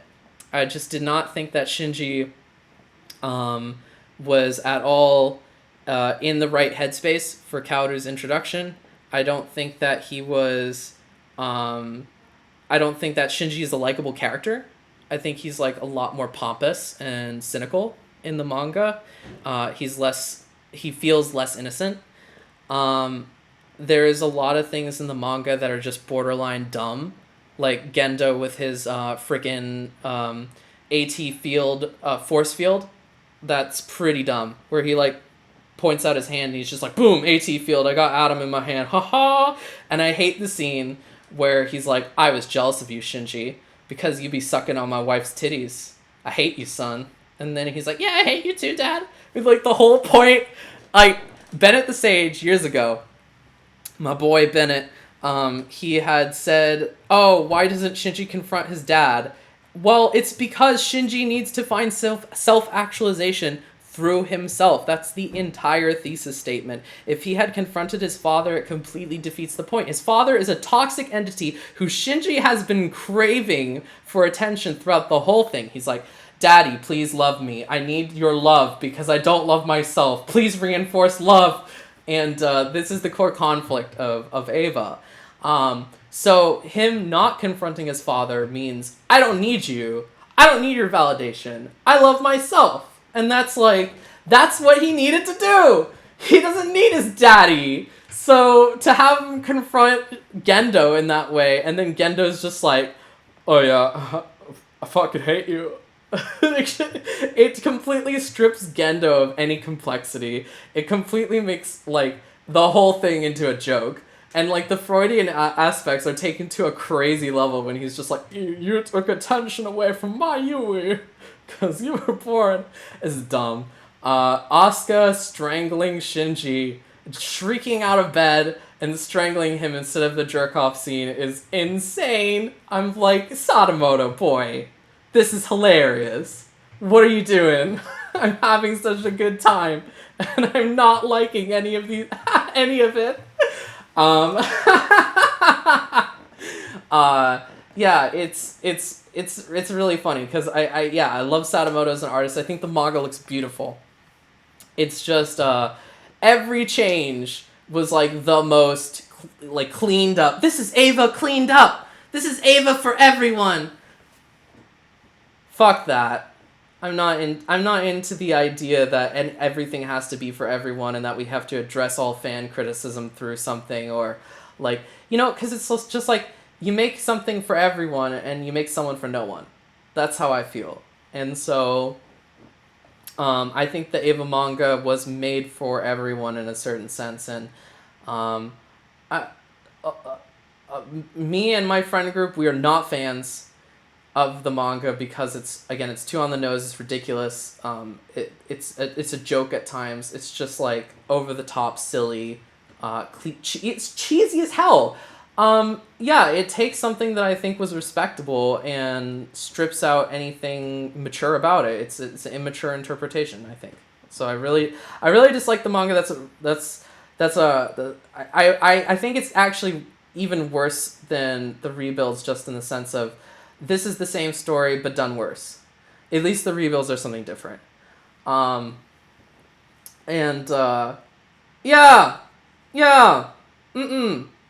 No. Nope. No. No.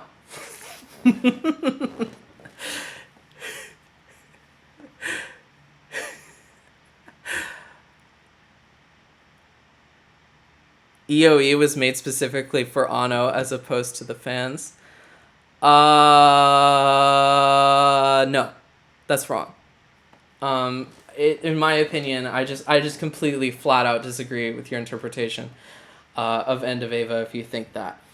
End of Eva is made for the fans. It's made as a love letter to them. It is made as a last attempt to try and connect with people.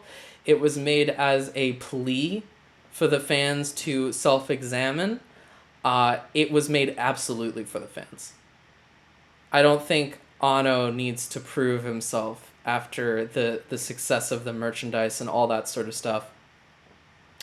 I think it was made as a final ploy, and I think it's an extremely uplifting film.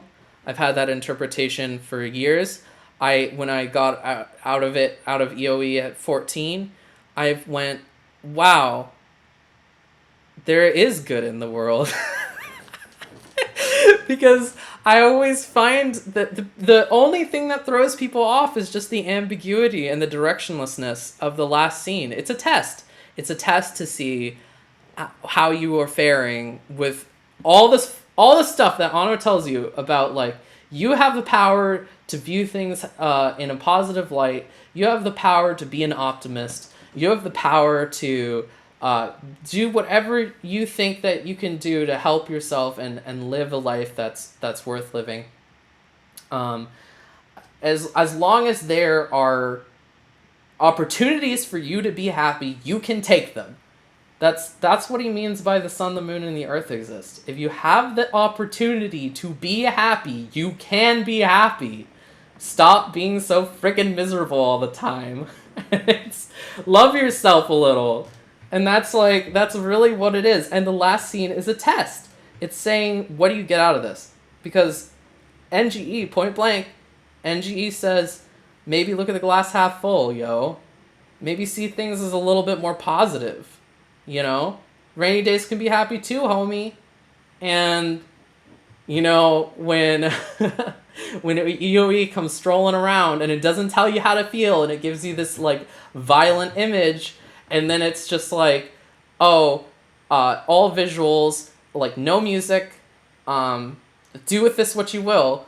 What do you interpret that scene as? For me, it's a scene about Shinji stopping his violent tendencies. He's stopping strangling Asuka. Asuka representing the character that hurt him the most, arguably, out of the entire thing, who's rejected him on virtually every level.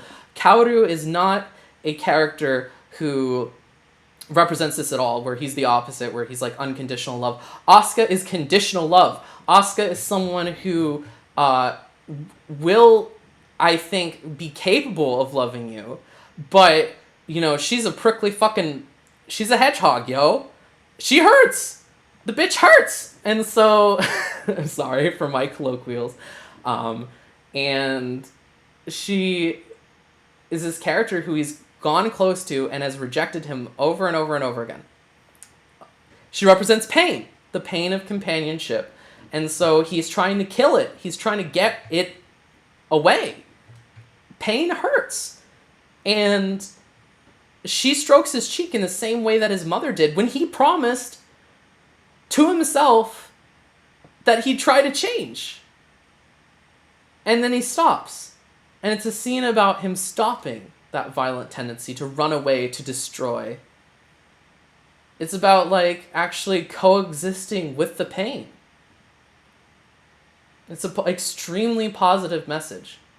And I think that if you think about it for more than 2 seconds, you'll see that it's absolutely a ploy for love, for companionship, for the other. Yeah, it's absolutely brilliant.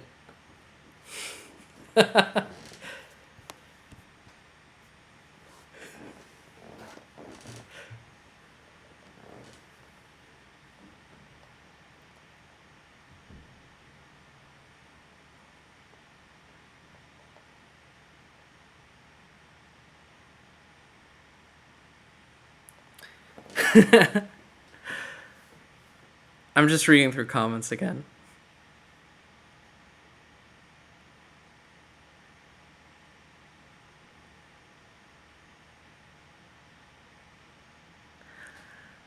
I mean, she never did anything to deserve strangulation, though. Lol just makes Shinji look crazy and Asuka look crazy on a surface viewing.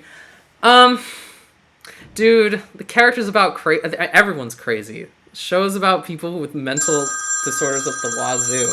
I'm getting a call from my husband. 1 second. Hey, how's it going? Hey, how you doing?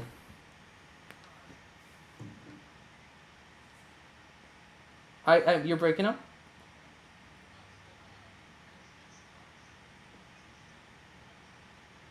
Oh, okay.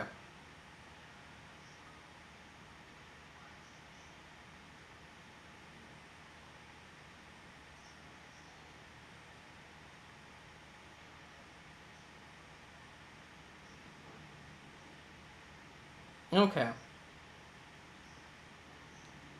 I'm on a live stream right now, so I'm gonna have to cut this short, if that's okay. Yeah, I miss you too. I'll see you soon. Bye.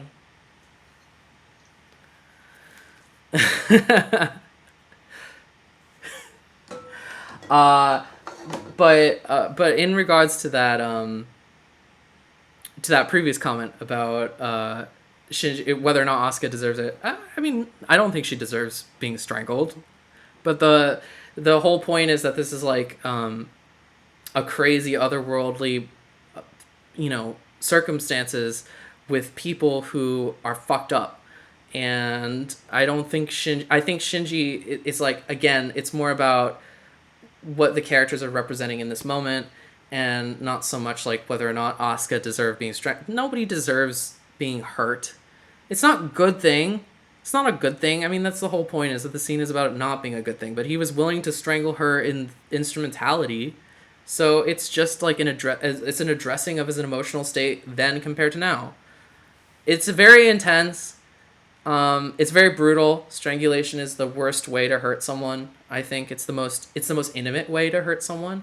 I'd say strangulation and stabbing are probably the two most like intimate ways to hurt someone. And I mean, it's bad. I don't condone it.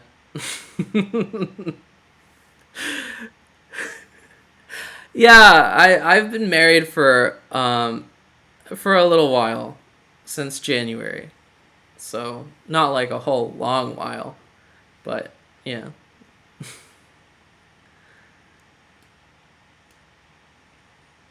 Kimochi warui at the end. Oh, that's like oh, she says pathetic she says pathetic in the instrumentality scene. Yeah, she calls him pathetic. Yeah, but in Kimochi warui is a really vague term.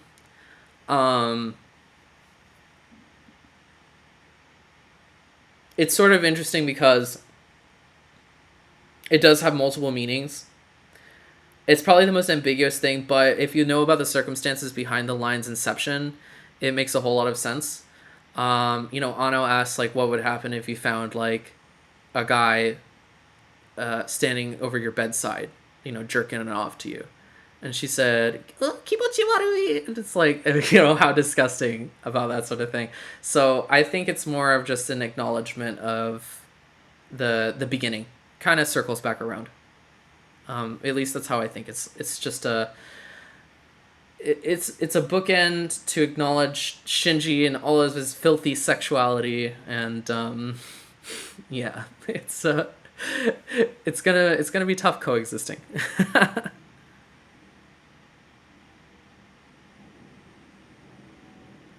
What up, Goat Jesus? I barely understood the big words you say in your videos. That's really funny that no way am I near as formalistic if you talk to me. If you talk to me versus listening to my videos, I am so much more of just a Joe, a Joe Schmo. When I write down, my head switches immediately into like academic mode and how I exist in school, because what I pretend to be in school is what I am in my videos, and it's not like, it's all natural. It's not like I'm sitting there with a thesaurus or anything and all these, like, I know these words. I have a vocabulary, thankfully. My mama gave me a good vocabulary. I just read a lot, actually. But the thing is that when I sit down and I write using a different language set than I do when I'm speaking, and a different attitude. And when I speak in videos, my passion very rarely slips out. You can hear it sometimes. I'm a very passionate person, which is very divisive for plenty of people.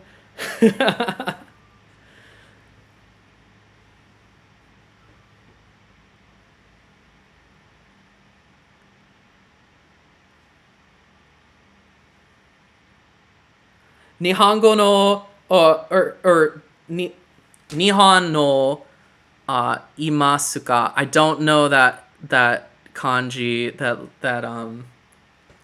kanji in between. I should know it. I've known it before, but I don't know what it. I think it's probably high from Japan or something like that.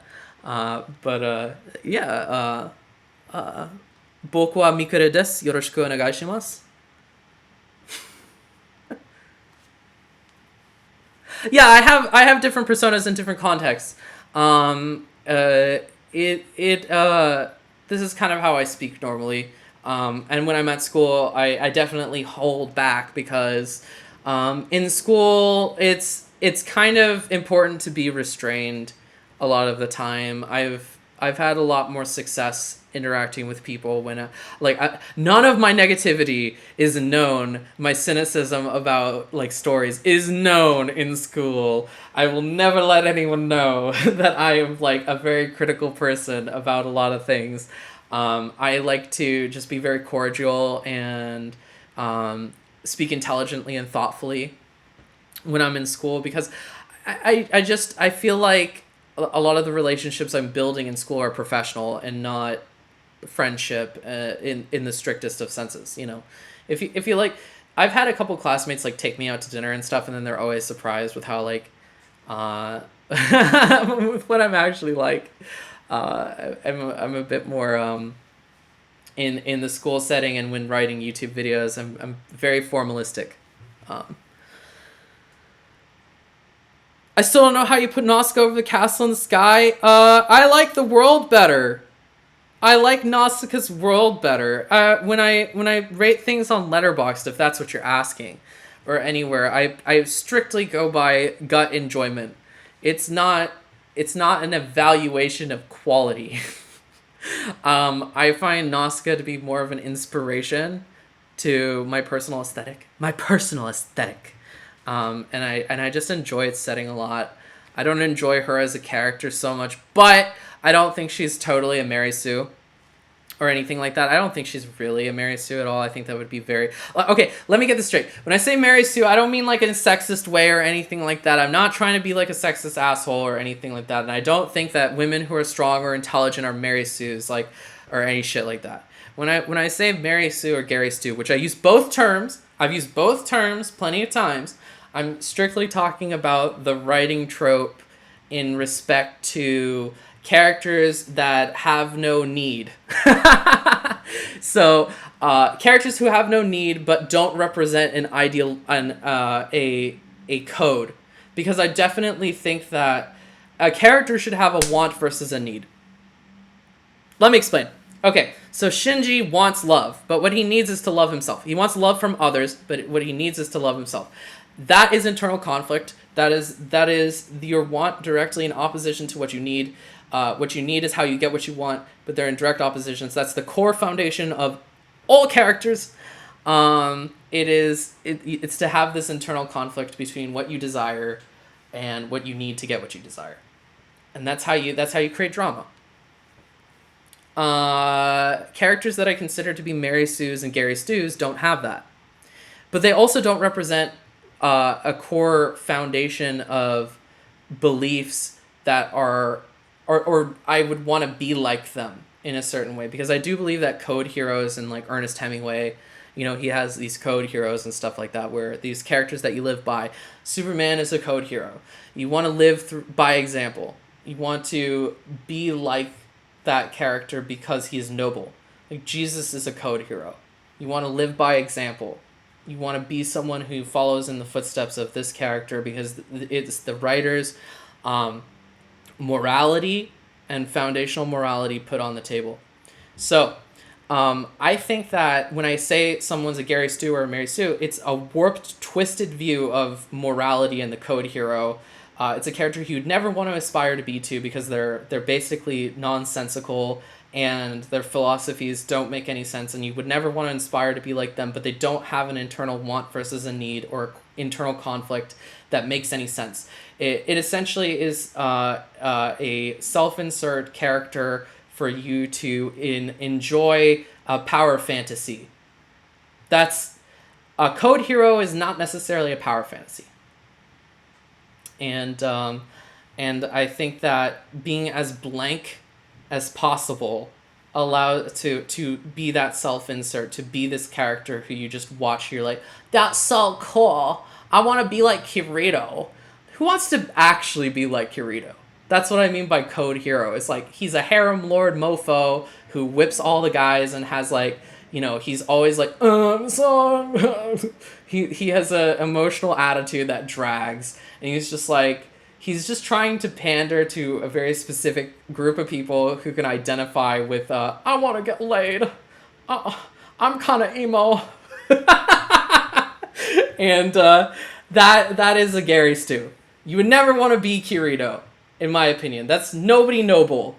It is nobody noble. And when people criticize Rei, I think Rei is not a code hero, really. Not an effective one, at least. I think she's an attempt to be, but I definitely feel like her writing comes from this place of internalized sexism and fear of writing women with a want and a need that are in desperate opposition to one another. Because her quote-unquote want and need are really, really awfully communicated in The Last Jedi, which is what I really dislike about her character in the film. So, what she wants, quote-unquote, is to be part of an important legacy, except she doesn't really want that. But all the characters seem to be like, you want this? When? How? Illustrate it. That's a failure to illustrate what you actually want internally. And then her need? Pfft, she doesn't even fucking need that. She's fine. She doesn't need a need. She's like totally fine with like, she's just like, she confronts Kylo Ren and she's just like, oh, I hear what you're saying, but whatever, I'm not gonna do it. There's no like dramatization of it. It's just like she has this she has a vague sense of other people imposing a want, and she doesn't need anything because it's not really what she wants. So I think of it as a very flimsy, because otherwise the code hero-ness is just like very cliche, like, oh my god, be a good person, oh my god, do the right thing, oh my god, like, it's, have hope, blah de blah de blah. And then I'm like, god, no. Okay, the time I liked Luke in the only Star Wars film I actually really, really like, which is episode 5, is because he had that internal conflict. He wanted to be a strong Jedi, but what he needed was, like, to be humble. And it bit him in the ass because he didn't get what he wanted or what he needed, and so he suffered. And that's what I think is, like, that's really cool about that film. I like that film because it elevates Luke beyond just this, like, self-insert, everyday boy, I want hope, adventure. like, and I really like him in that movie. It's the only glimpse of, like, a character I've gotten. I've gotten no glimpse of that from Rey in the new Star Wars trilogy, which sucks, because I want girl characters to be good and well written, and part of, I want them to be as well written as I want guy characters to be well written. And believe me, I think that there are plenty of awfully written guy characters in Hollywood films. Oh my god, if I could sit here ranting about the MCU forever, okay? Like, I'm just like, you know what I mean? I think this is like just it's bad writing. It's just bad writing. I care about writing. I don't care about ideology. I really don't. I know that sometimes people can misinterpret what I'm saying a lot of the time. Like in Kimi no Nawa, I don't care if it's about gender politics or not. But if it's going to be about that, this is how you integrate that into the story. I care about story. That's really all I care about, homies. That's really all there is to it, and that's what I'm obsessed with. That's what I've studied my life doing, and I like writing women just as much as I like writing men, and they're all fucked up people, and I think that's exactly how it should be, unless you're trying to send out a character to live, for example, in a code hero Jesus-esque fashion. Which brings us back to Nausicaa. So, because I don't think she's a Mary Sue. I think she's a code hero. I think that she exhibits, like, all the qualities that Hayao Miyazaki thinks are virtuous in a person. And it's just demonstrated through a female form. So she's a Christ figure, and that, to me, is different from a Mary Sue. That was...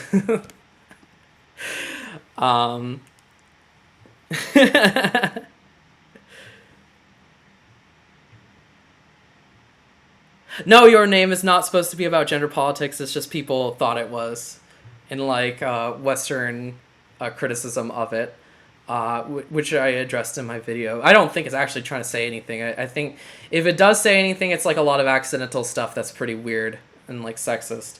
But it's accidental, obviously. It's just like whatever. I just don't think it does a good job being a movie about gender politics. But I don't care about that. That's like the farthest thing from what I care about. What I care about is, like, it doesn't work as a romance, Kimi no Nawa, and it doesn't work as a romance. That's why I regret my Kimi no Nawa video, because I focused on the critical reception around it almost more than I focused on the movie itself. And I don't like the way it's structured. I don't like the characters. I don't like the way that they're developed. I don't like the romance. And I articulated and gave insight into why I didn't like the romance. And that was important. And that's the point that resonated with most people from that video.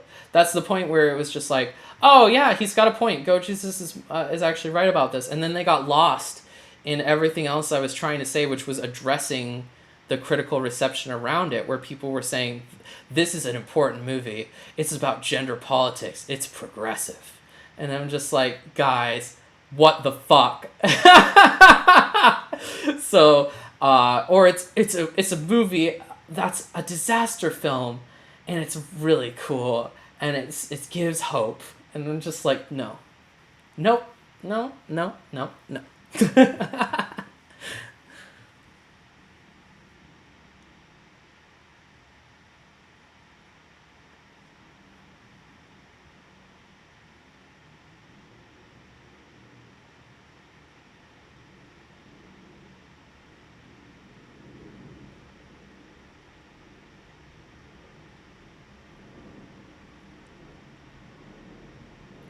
that's kind of a rigid way of looking at things. I don't know actually what the context is that you're talking about.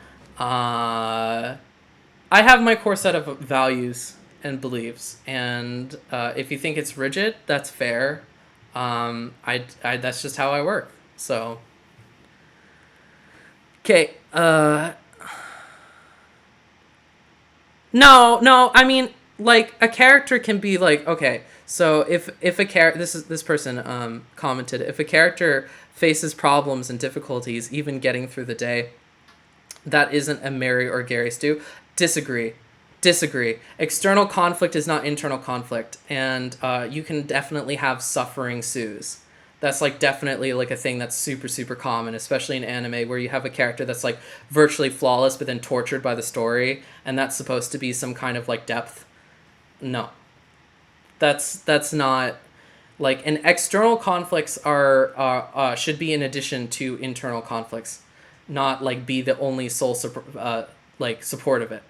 So I don't agree. I do not agree. I mean, this is part of the reason why Madoka doesn't resonate with me, because I don't see a Madoka as a character with any or much internal conflict. She's just a character with external conflicts who suffers a lot. But otherwise, you know, she's rich. She's got a great supportive family. She's wonderful. Friends love her. Oh my God, the world sucks. Everyone's dying. My friends, the suffering. And then she knows what she wants to do. She's got her decision like under the belt. She's like she doesn't need to be told anything. She already has. She's like, I'm gonna wish for the. I mean, she does actually eventually come to the conclusion after talking to her mother, but she always like intends the best, and in the circumstances, in any of the circumstances, she's always wishing for exactly what she thinks that everyone else needs. And so the conclusion to do the right thing doesn't feel earned because she would never have done the wrong thing. It's all external conflict without internal conflict. And that's why I dislike it so much, because it's just like, this is an interesting character. This is no one I can relate to. This is not someone who I can get behind. I don't like her because there's nothing I can relate to. As a human being, there's tons of internal conflicts I have. That's just life. Like, there are things that I'm a contradiction. There's so many things that I'm just like, I am such a flawed person, and there are things that I'm constantly having to work on or address in myself. And like, I want people to love me. I want people to like me. I want these things, but then I have to realize that it's just like, what I want is very counter to what I need, which is like self-examination. And that's what makes characters really unaffected to me. To me, they don't affect me at all. The anime fandom, I don't know. You guys like do with it what you will, but it's just like I'm just talking always very very personal. So I always come from things from a very personal perspective on like what I like, and if you disagree or agree, it's up to you. That's your own journey to take. That's your own cross to bear. And if you resonate with a character who I view as hollow and lacking in depth, then more power to you. I'm not like, and you know, maybe you see depth in it that I don't. It's just like, that shit happens, yo.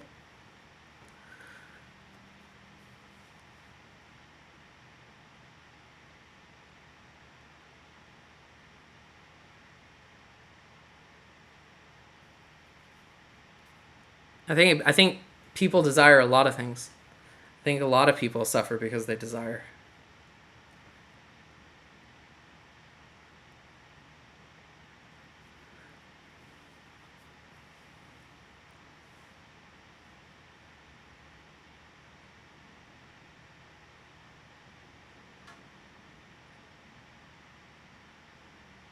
No, I'm not gonna make an update on your name or silent voice. Uh, the low hanging fruit on both accounts. I don't consider them to be worth my time or worth the zeal of so many people. Like, I'm trying not make things that get people angry. Like, I never want to do that on purpose. And it seems like whenever I talk about something controversial, it makes people really mad. And I'm going to be honest about my opinions on things. But, like with this 3.0 plus 1.0 video, I felt more willing to engage with that and be honest with it. But Kimi no Na wa is not the hill I want to die on, is what I'm trying to say. It's not something I'm invested in, and neither is Silent Voice, so why would I incur the wrath of the anime community and take on people calling me shit just for no one's getting benefit out of that.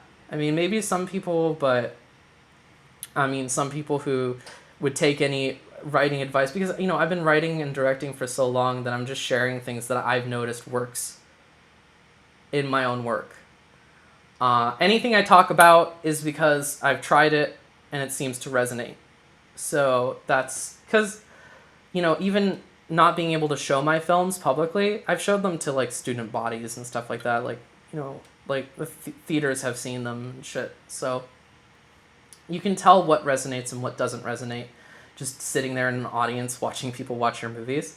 And, when I'm talking about things like internal conflict, that's because I know that works. And on a personal level as a consumer, and having made mistakes, I know that what doesn't work. And to be frank, I just feel like the anime community, their standard is for things is very narrow in perception, because I think you need to be able to consume a lot of things like books and movies and video games and any kind of media you want to get your hands on to really be able to say or to develop an idea of what you think is good and not good. And I do think that there is it's a lot of shooting in the dark as well, for sure. So, when I talk about things from my personal perspective, it's personal, yes, but I also have a lot of theory behind it. Other people that I'm building off of my ideas from, it's not just coming out of nowhere, it's coming from professors and fellow classmates and plenty of people who have tested and tried things and see what works and what doesn't work. And I don't think this narrow anime community and their standard of what is good and bad is anything to go by. That's just what I think, at least.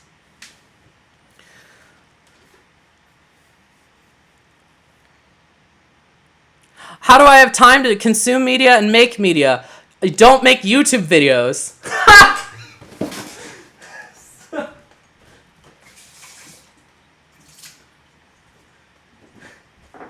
I'm just getting some water. I'm so parched. What do you think I do when I don't make YouTube videos? That's all I do. Besides, being, spending time with personal relationships and family and stuff like that.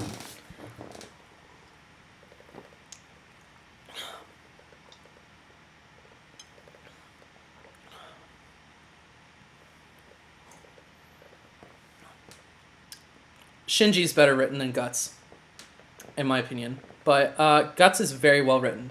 Don't get me wrong. He's amazing.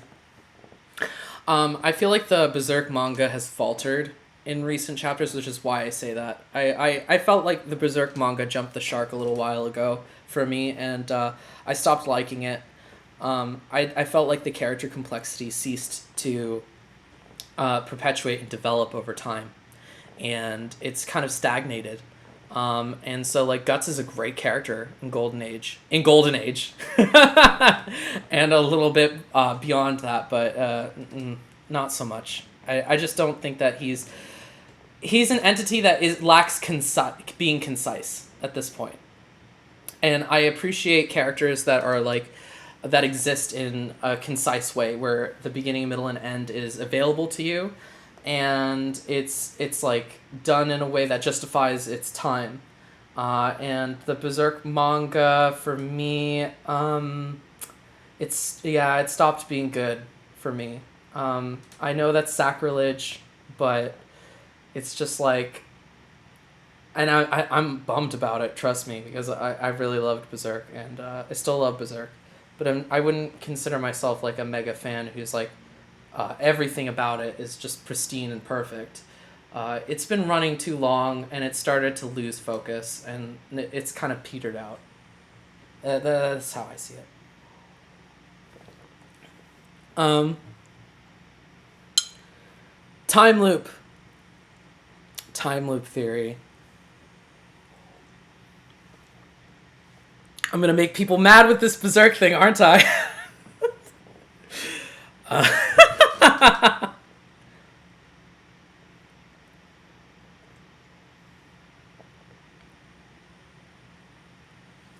um, I mean,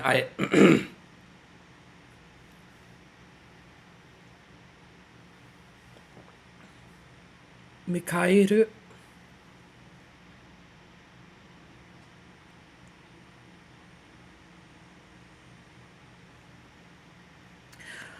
I mean, don't get me wrong. Again, I'm a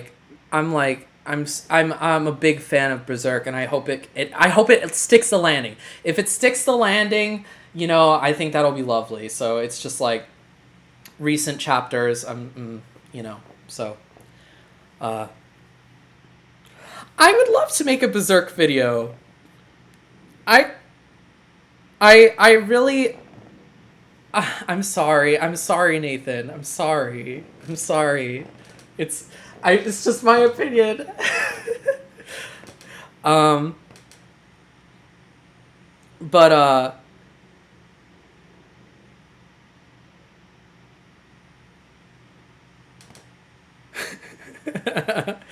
um, I would love to make a Berserk video, and I'm wanting to, but the video I have planned on Berserk is like 3 hours, so I'm just like trying to knock out anything right now, because any content I manage to make with the little time I really have. Uh,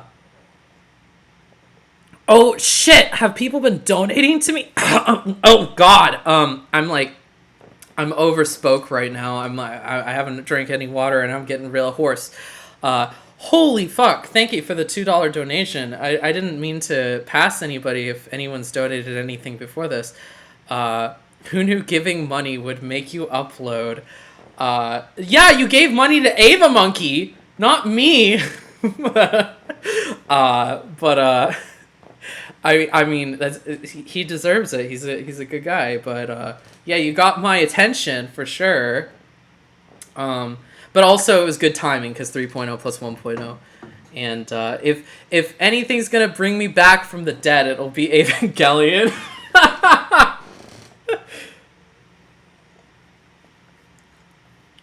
I mean, like, yeah, I wanna do a Berserk video, and I'd hope it'd be interesting. My idea for it has never been done on YouTube, and I don't mean that in that like prickish like, oh my god, I've never been done before. No, I mean it's just like I want to talk about film production and use Berserk as the medium to discuss it in depth and like basically wrap an entire film school worth of information in the skin of Berserk, and talk about Berserk and analyze it at the same time. And as far as anime goes, there's not really something that discusses like the ins and outs. Like I've been doing filmmaking for years, and I haven't let anyone know what I've learned, really. It's just all glimpses into that. So I wanted to do something with Berserk where it was like, here's almost everything I know.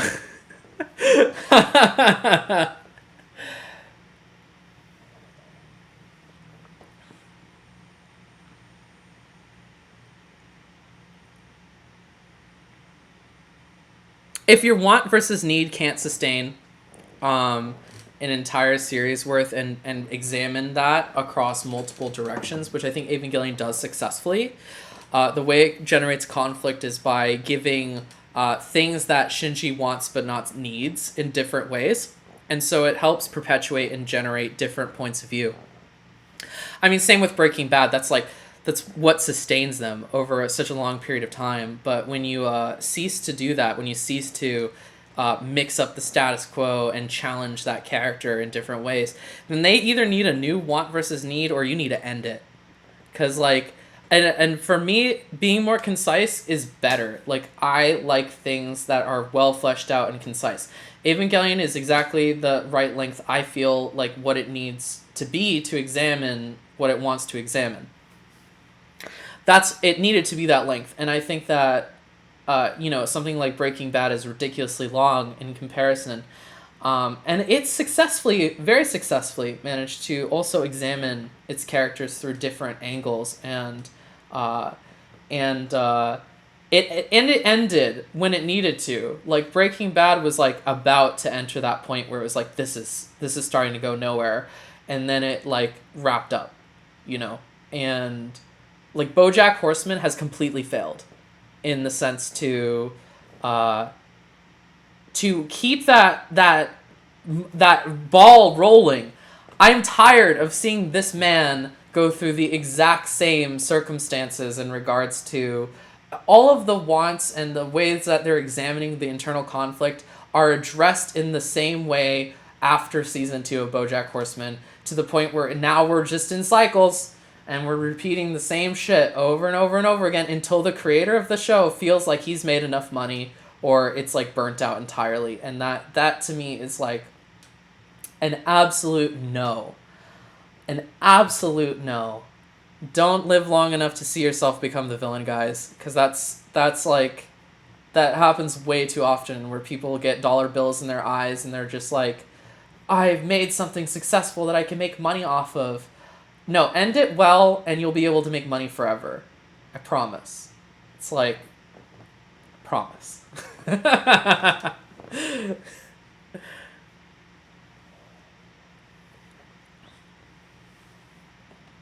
Breaking Bad season 5 is twice as long as it needs to be. I just rewatched the show again pretty recently, and I'm a little iffy on that statement. Like, I don't necessarily know if I agree. But I think you're entitled to that opinion.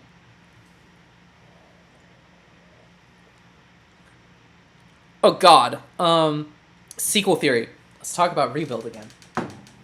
Sequel theory. I hate the idea. I hate the idea of sequel theory.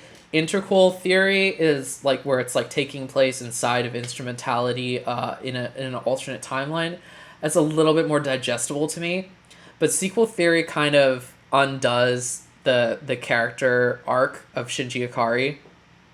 And basically, like, I don't want to know what happens after EOE. The whole point is ambiguity is so important, because the message is about applying learned knowledge to the ambiguous ending to get an ending. So telling us what happens after the fact is not only frivolous, it actively destroys what has been previously. I mean, I can ignore anything. Like, believe me, I can ignore the existence of it. It's not gonna bother me if he does decide to go the sequel theory route. It'll bother me as a thinker and as a writer, and I will choose to ignore it. And it will be like, nope, you didn't make this. What rebuild? Rebuild? What's that? That's like, that's definitely the approach I'll take if they decide to go that route, because it. Fucking with what you've done previously is one of the most irritating things I think a creator can do, especially like in a totally different headspace. Like, I can understand making a sequel when you're in that headspace that you started out with, but years later, ouch. I just don't think you're the same person. We're constantly evolving, and I don't want new Anno to overwrite old Anno, because maybe old Anno thought things that he isn't remembering. Maybe old Anno had something to say that he doesn't think is important now. And that to me feels like, gosh. I hope it's not sequel theory. I hope sequel theory is not a thing. I'd rather it be its own timeline and use Evangelion as a bounce board to examine the characters with. Or in different ways. That's fine. I don't think that that at all takes away from anything. And I can still ignore it if it's bad. But yeah, I think the idea just doesn't really work. It doesn't really function with continuity between the original and this, structurally or otherwise, and it's obvious it wasn't intended, so I'm going to say no to sequel theory. I do not want it to be a sequel. I would rather any excuse, and it's so predictable. I mean, guys, we've been thinking sequel theory since 2007. Please don't let it be sequel theory, or just don't tell anyone what it is. Like, I'm fine with either of those. Like, if they answer it and it is something completely out there and different, or if it's like, or if it's just unsaid, those would be fine routes to take. But, yeah, it being a direct continuation to End of Evangelion, I'm out. I'm jumping off this ship.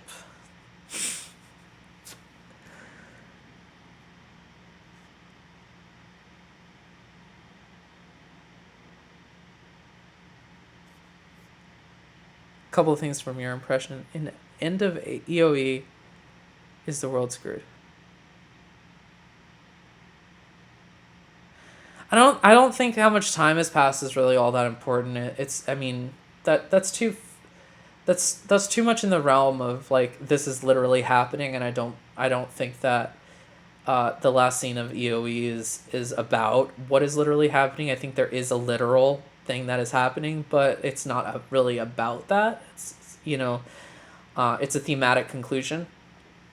So talking about like, how many weeks has it been, like what's going on, that stuff doesn't really matter so much. We know for a fact that all living creatures have the power to come back. That includes plants and animals. So it's really just about, like, again, how optimistic you are, that people will self-actualize and decide that they would rather experience pain to experience love or not. It's up to it's your interpretation, and it's meant to be that way on purpose. And I think the length of time is to communicate, or the perceived length of time is to communicate, like, that it's taking people a while. It's going to take a while for you to be the best self you can be.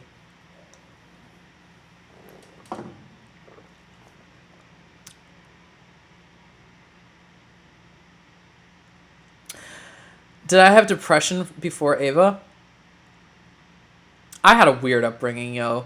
I don't know if I was never diagnosed with depression, but I had gone through a series of events that was like in child abuse, not staying consistent. I never had a consistent friend group. I moved around like so much.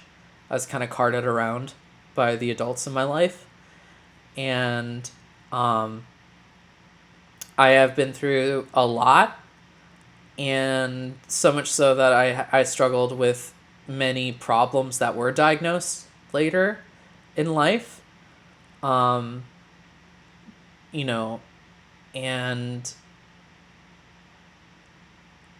it's hard to talk about without it getting too personal. I mean, part of the reason why I exist on the internet so much is because it's probably the only consistent thing that I've had since I was younger. But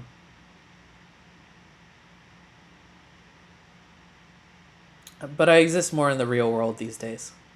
So, happy endings.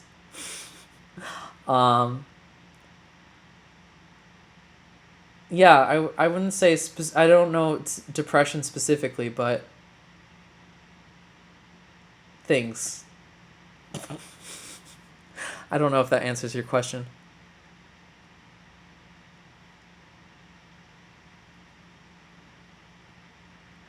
I agree with Moises. You've changed your mind about your work for your art to be a snapshot of the feelings and thoughts you had while you were making those things. To change it would go against the ethos of art. I agree. And I think that creators are too tempted a lot of the time to feel ashamed and try to undo what they've done. Hell, I've fucking done that. So, um, there's a lot of things that I feel ashamed about and that I regret doing that I wouldn't do today. That doesn't necessarily make them wrong or right, though there's definitely things that are definitively wrong. But in the realm of art, not really. George Lucas is a perfect example, exactly. Yeah.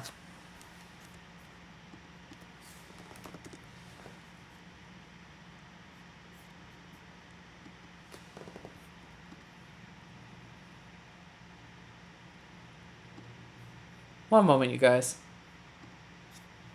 I'm just switching over to my YouTube channel real quick. I haven't actually been on my YouTube channel. I've just had a little thing going on over here on the side. Okay. Cool. Yeah, I'm sorry this was such a spur of the moment thing. I decided to just to speak my mind about certain things, and I haven't actually covered most of what I had intended to talk about here, which is pretty funny. I wanted to talk about like the rebuilds and specifically, what certain people had responded. I can go through some of my comments on 3.0 plus 1.0 if you'd like, if you guys would be interested in that. Let me know if that sounds like a good idea to address certain comments on that video.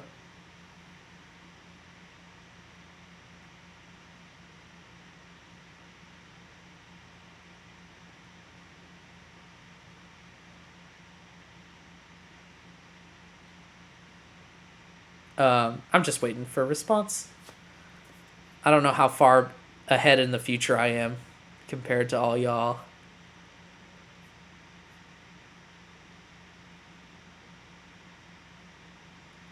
I'm getting one yes.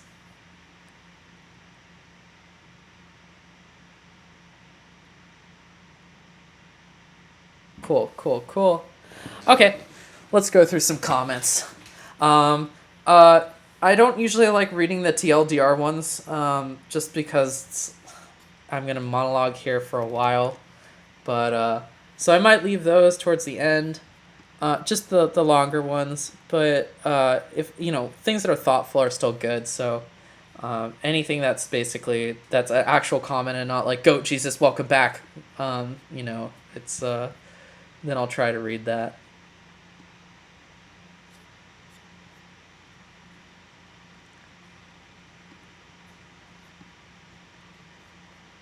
Okay.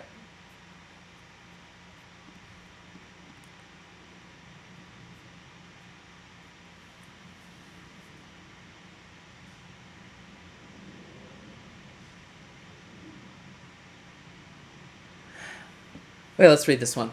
This is by Concentric Octagons. Being completely honest, I laughed my ass, and this is a long one. I know I said I wasn't gonna. Okay, I laughed my ass off at the ridiculousness of this opening 10 minutes. Not just a giggle or an exhale either, but bent a double and hollowed till my howling till my face hurt. The action was so over the top, and things we saw, like the generators with Eva legs and the Sachiel helicopters. Oh God, the designs. This is just me talking now. The designs were so dumb. I thought in the 3.0 plus 1.0 thing with the like lances of Longinus poking out of the Sachiel faces and like those like Sachiel bats. I was like, what is going on? It was so funny. And of course those like North Korean looking marching Eva units, hilarious. He's right. The character designs are great, or the enemy designs. Man, I remember when Angels used to be dope. Okay, not to mention the way a lot of the said action was directed made it feel more like a cartoonish super robot farce, a parody. This isn't the tone I expect, nor I want to see when I watch Eva. It is a bit better than 3.0 in that it doesn't completely fail to movie. and actually shows / tells a little of what the fuck is going on. True. I was very grateful that they actually had some kind of form of exposition in any capacity in 3.0 plus 1.0, the little footage that we had. It wasn't enough. Compare the first 10 minutes again of EOE to this, and it's like EOE was front loaded with all the information that you needed to understand the story with, and you might be able to be like, okay, well, it's too much information. Maybe that's the case, but this was certainly not enough. And I don't think that watching this, it was as long as a sequence in a film about. A sequence in a movie is anywhere between 12 to 15 minutes, so this was almost an entire sequence of an 8-sequence structure. And in the first act, you definitely want to front load a lot of your exposition, not through dialogue necessarily, but anything that you can sort of get the audience to follow your story with. And what I mean by not necessarily through dialogue either, it can be through dialogue, but it should absolutely be through character drama. If you can do exposition through dialogue, through character drama, that's a win, because now you're not just showing, or now you're not just telling, you're showing. And the difference between when people say show don't tell in films, at least the people who I respect, like a lot of my professors, they always mean it as in demonstrate, don't tell. So what I mean by that is, like, you can have a dialogue scene between two characters who are in direct opposition to one another, who are in conflict, and those two characters that are fighting, that shows you the relationship dynamic between them. And they're using dialogue to do it, but they're chasing after sub-wants from their super objective. So like the super objective being the overarching want internally and the need. That has to do with more super objective stuff on a larger plane. But in every scene, a character wants something from another character. That's how directors always think of movies and how actors work with characters, and it's true of the writing as well. A character who's interacting with another character, if it's engaging, it'll be because that character is trying to go after something from the other character. And so if you can give exposition to understand the movie, like character dynamics and all that sort of stuff, or information about the plot, if you can do it through character drama or through visual storytelling, like straight up just like no dialogue at all, that's how you win. Okay? So I think that's really great. Like when we open up an EOE with Shinji and he's dripping wet from water, and you can kind of assume that he's trying to commit suicide, we immediately get that exposition that we need to follow the story, that this person is in like a catatonic state of depression, or practically catatonic. That is the kind of exposition that we're looking for as storytellers. Not clunky, poorly integrated ones like, the L factor means this. This means this. This means this. Like, if you can demonstrate it, that would be great. But in the 3.0 plus 1.0 fight scene, there was at least enough in the dialogue. It's better to have something in the dialogue that lets you in on it, even if it's clunky, even if it's not well executed, than nothing. Because if you have nothing, you're not able to follow it at all, which was a big problem for 3.0. 3.0 plus 1.0 did a little better job. It upgraded from nothing to scarce dialogue-driven exposition. Wow. Big improvement. Okay. So let me continue with this comment. I'm almost done. Wow. I had a lot to say just based off of that. And it does give me hope this film will take a big old tub of polyphila to the massive plot holes in 3.0 retroactively. Time will tell, but seeing as 10 minutes of it were wasted on this unintentional comedy, I won't hold my breath. I'm sorry, my throat is still hoarse and I need more water. But 3.0 plot holes. I'm trying to think if these count as plot holes. There are certain things that are sloppy. Kaoru taking off Shinji's collar and putting it on himself. How he's able to do that is just implied because angels. which is fine for something that isn't so extremely important. Like the collar ship was just such a big deal, and the first reaction I hear from so many people who watch that movie for the first time is, "What the fuck?" Like what is with that? I mean, is that a plot hole? I don't know if I don't think it's a plot hole, but it's really weird. And I know why he does it, kind of, which is in case anything goes. I mean, he says it, but it's pretty weird. He's like, in case anything goes wrong, then this will be our backup to like stop it. I'm gonna take on your sins, homie. I mean, the Jesus allegory is there, Anno, but I don't know really the magnitude of what we're stopping, especially at that time, or why. Man, those are unclear. Like, oh man, that movie is like a clarity problem. Absolutely. Yeah. Okay. Rejuvenation of the world. That was at least stated in 3.0 plus 1.0. Cool. We have something. Let me look for another comment.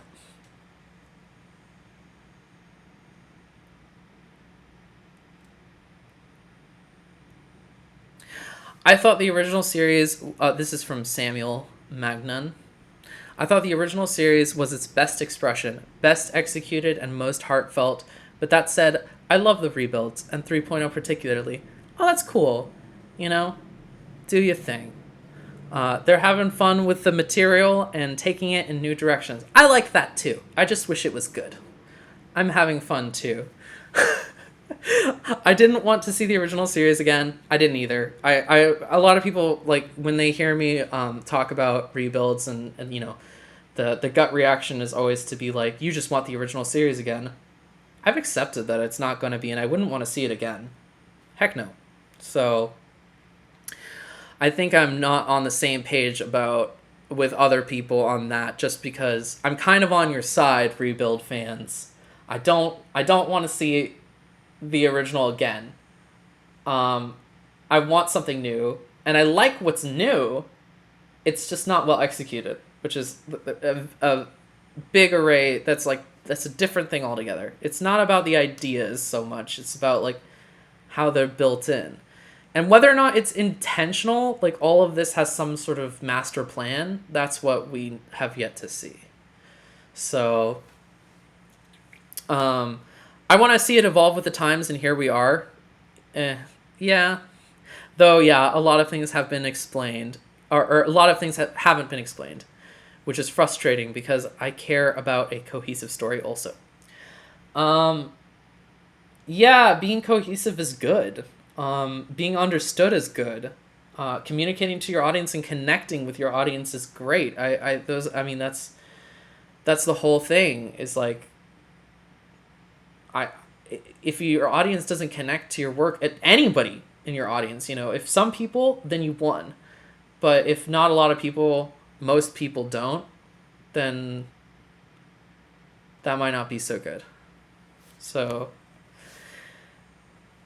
films are kind of weird because they're a personal expression of art, but they rely so heavily on a lot of people coming together to make them. And at the end of the day, like, movies would not be made without a capitalist element. You know what I'm saying? There's no point to fund anything that's just art for art's sake unless it makes some kind of money. And a lot of people are banking on you to pull it in. And I think that as a director, you kind of have to balance self-expression and responsibility given the magnitude of this art form on that scale. Like, if we're talking about like personal films and like things that you can make with pocket change, that's totally different. You know what I mean? But if you're dealing with like millions of dollars in people's careers and shit like that, let's hope you make money. And I don't mean to bring in capitalism to start a whole political diatribe. I'm not that person. What I'm saying is that, like, I think that we wouldn't have art for art's sake, practically speaking, unless there was like money behind it, or government or someone funded it or wanted to see it. So it's like, you know what I mean? I don't know if you know what I mean, but it'd be nice to make a cohesive story that people resonate with. I think that's the goal. Find yourself in it, but express yourself, but in a way that will hopefully resonate. Okay. My only hope for this is that it's better than 3.0. I just enjoyed the first two rebuilds, and 3 was absolute botch. This is by Nemesis, by the way, this comment. I don't even know here Ano is going with them, but it is holding my interest thus far. I'm so glad this ride is almost over, nevertheless. 1.0's problems really have to do with the fact that it's derivative to the point where, like, all the compositions are identical pretty much. And anything that they did take out or alter was almost always for the worse. I really like the Romeo battle at the end. I think it's really well illustrated, and it's better than what we saw in the original show. It's a great fight scene, but it as a movie, it is completely, like, it's underwhelming as an entity. I don't think it justifies its existence, which is why 2.0 maybe went totally different, but it felt like that was planned because Mari was in the previews. As you all probably have heard by now, 2.0 is I think it's the wretched stepchild of the Evangelion franchise. It doesn't work as a standalone. It's poorly structured. I should make a video on it, honestly. But it's poorly structured. Characters exposit their arcs. Their arcs are always told, never shown. It's sexualized in a way that's creepy, even though it tries to be self-aware. I dislike what they did with Asuka entirely. I think it's as a standalone movie, it, like, totally doesn't work. Like, it's a cliche Hollywood blockbuster, and if that's what you think is good, and it's wearing an Eva suit, then cool. But I think it's pig-headed. I think it's not self-aware. In, like, the moments that it has self-awareness are undermined by the things that aren't. Where it's like you have the directing and the music at the end of the climax telling you this is great, and Shinji's saying stuff like, "Fuck the world, I'm all for Rei." And it's just like, you can't even tell if the movie is joking or not. And that's not really great. Like, because I feel like if 3.0 is going to come in and criticize fans of 2.0, it should be ambiguous. And I've already said this earlier in the live stream. Why am I saying it again? I feel like the first two are super weak. The third film is not a good movie, but it's the most, like, it's just different. It's the different one. 2.0 is too similar. It's just a botched version of what we had in the TV series. So I'm going to disagree with you, Nemesis, that the first two are enjoyable. I'm glad you enjoyed them, but I did not enjoy them. And I don't enjoy 3.0 either, but I'm interested in it. From Damien Cowell. He's been in the chat. Hi, Goat Jesus. Question. I might be able to answer your question now. Do you know or think they will release a Rebuild Saga set all in one? Yes, I think so. If not, but it depends on the country. If not, I'm definitely getting my movie maker and do back-to-back and no titles apart from one on the next Evangelion edit. I've got every box set plus original plus platinum edition and the 2 director's cut DVDs, replacement episodes, endings. Every rebuild so far. Can't wait for a release. I'm in England, so I hope that we don't have to wait longer like we did for 3.0. I think if Netflix is anything to go by, I don't think so. Not anymore. Unless Funimation fights it really hard. Because I hear that they did fight it really hard. Like Ano's crew, or Dan, stepping in to correct the translation for 3.0. And this is why it took so long, is because it was, like, extensive back and forth, whereas, like, Netflix was totally like, Yeah, we'll do it. So it was there was no resistance to the translation differences. Um, so I think it'll go out faster depending on, because I think that it would have come out right away for 3.0 if it weren't for the need to redo the dub and the subtitle, and the arguments and the back and forths. So it just depends on how Funimation decides to handle it. Yeah. So that's my comment. Why is the action-packed intro a problem? I understand vertigo problems, but it's not even used up to puking.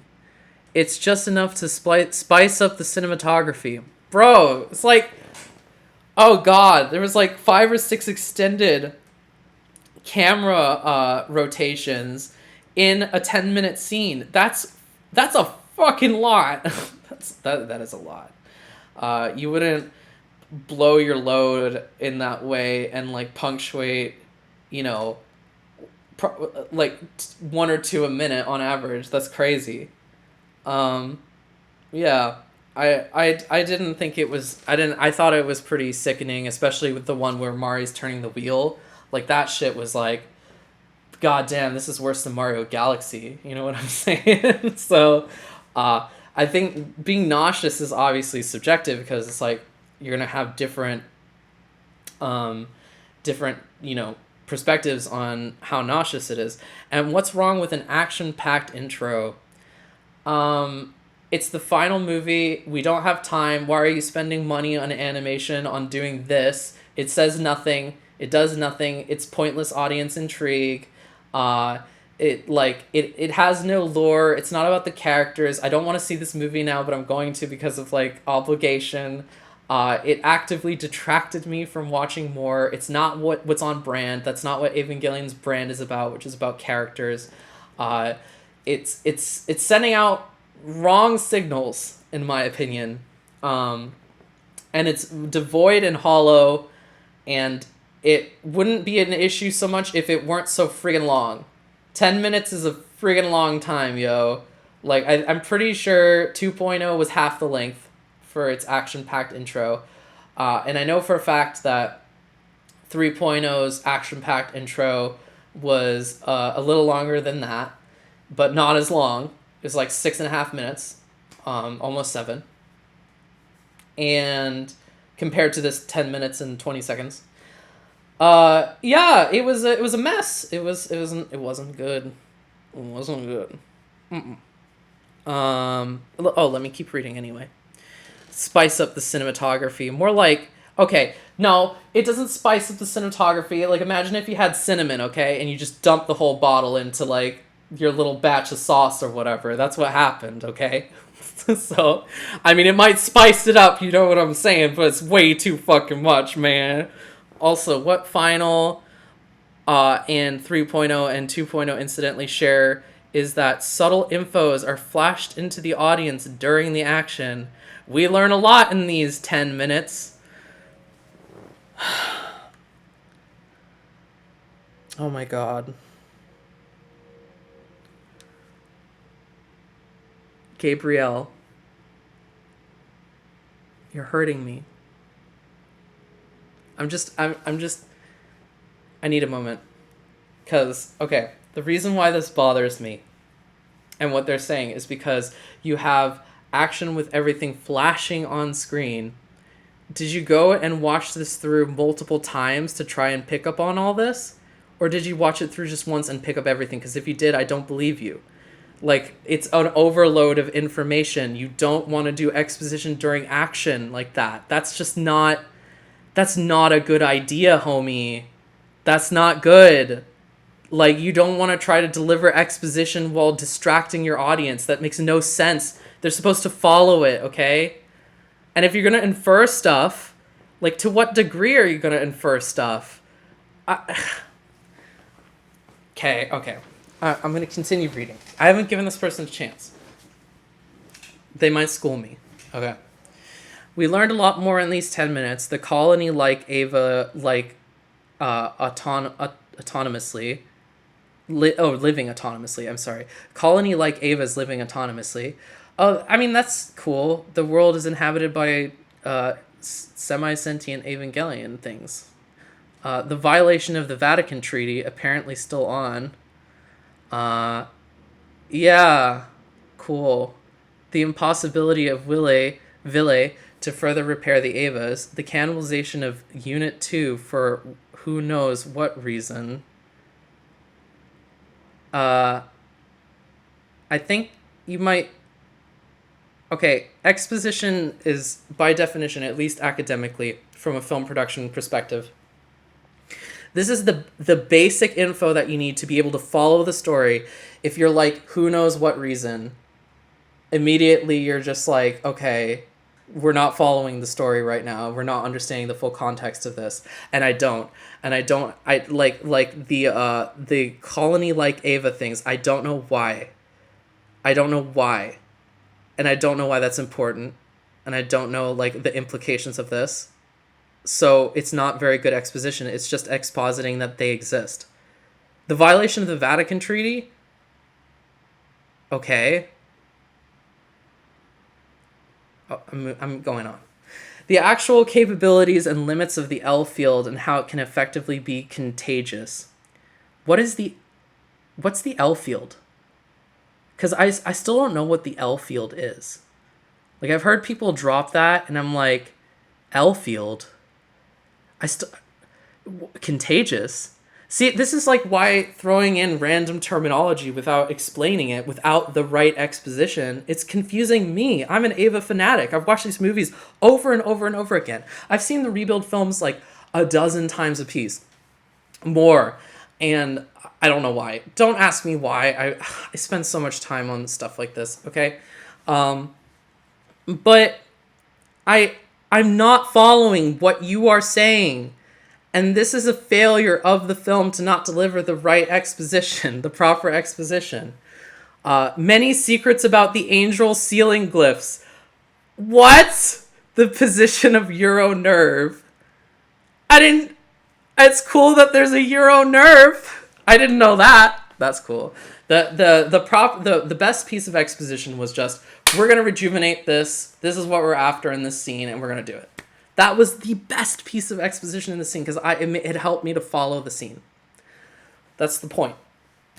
If I'm not following your scene, which I'm not, and I'm not even following why you think these are important, then I'm just like so totally confused. I'm left in the dust. I don't feel like keyed in on what you're trying to accomplish, and so there's lack of clarity. I cannot engage.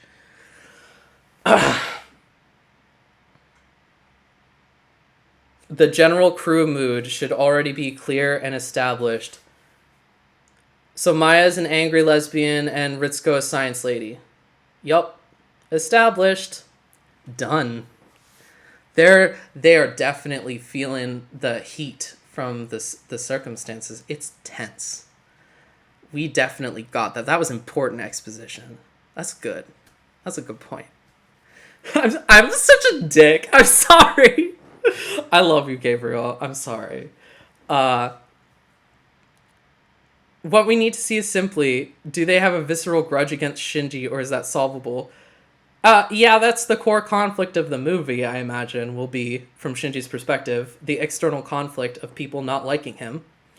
And what in the name of sanity is Asuka biologically?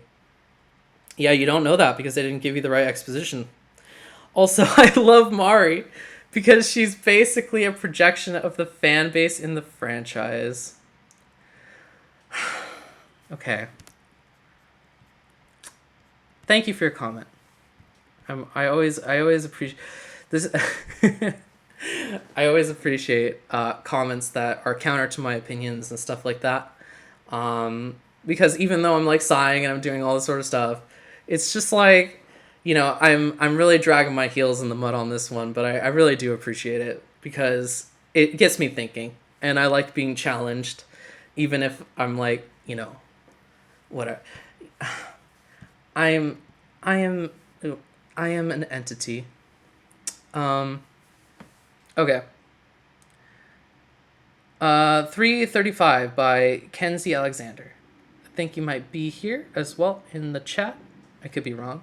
You mentioned feeling nauseous and such, but I honestly feel like this was fully intentional. Oh, making people intentionally unable to engage. I like that. Because, okay, I'm sorry, I'm being a dick again. I dislike the this was fully intentional, like bad outcome is fully intentional, because I can get that for certain circumstances, but an action scene where you're supposed to be like, wow, because that was clearly, in my opinion, in the intent. Was there's no piece of evidence to supply to me in this scene that this was about feeling nauseous, being unengaged, being like not being able to connect to the scene because of that. I felt like they were trying to demonstrate certain technology and went overboard with animation technology. That's what I feel like is more of a realistic answer to that. The scene here gives us... I should read these comments fully before actually commenting on it. I'm so sorry. The scene here gives us a complete perspective on how Mari is feeling, and personally, I really like it. So, okay. Mari is telling us that she is feeling, like, sickening and all that sort of stuff and nauseous, if I remember correctly. She's already telling you that that's how she's feeling. This is adding no further information by making us feel nauseous to the film and the story itself. Like, what you're doing is, like, you are making the audience feel a specific way, but it is not helping me to relate to her. It is pulling me away from the film. And I don't need to know that because she tells us exactly what we already need to know. You get it? It's like, you only do that sort of thing if it's adding information, if your audience needs to be keyed in on how the character is feeling. And I think that is an important technique, but pick and choose what techniques. Just because you use the technique doesn't mean that it's the best technique to use. So if you're going to make us feel nauseous or ill, like, do that in a scene where it's like where it informs something. So where Mari doesn't need, like, if you're going to disgust or feel nauseous or do camera angles that feel nauseous, maybe that might be good in a horror movie or something like that, where you want to, like, do it without a character having to tell you, I feel sick. You know, I feel, like, nauseous and things like that. Where the camera angles are, like, tilting or we're hallucinating or we're going crazy. Like, I think 3.0 did an okay job with the scene where Shinji is walking down that hallway and you have the camera whipping around and doing all this crazy stuff. I thought it was too much. It's too much, but it works better there than it does here because it's informing us about how the character's feeling without Shinji saying, I feel sick! You see? Yeah, okay. I'm just saying it's really important to, with trying to make the audience feel a specific way on purpose, you should prioritize that and use it carefully, because making a physiological response like nauseousness is going to take me out of the action. It's not going to make me relate to Mari. You know, yeah. Also, I feel like the scene is more realistic than most give it credit for. I'll hear you out, dude. I'll hear you out. It's more realistic than people give it credit for. Let me hear you out. Mari isn't flying here. She's on a string hung from the top of main ship by Willie. I feel the disorienting feeling of the fight scenes work well here. That being said, I get why you wouldn't like it because of Mari herself. I'm one of the few people that likes Mari, so I liked the scene more than others. I will say, also, I'm expecting some kind of reveal that will dump Mari on her head, like how Asuka just came off as a bitch in the original until episode 22. Oh, hard disagree on Asuka being just a bitch until episode 22. But I digress. Where she was sympathized with her brutal mind break. Where she was sympathized with her brutal mind break. Okay.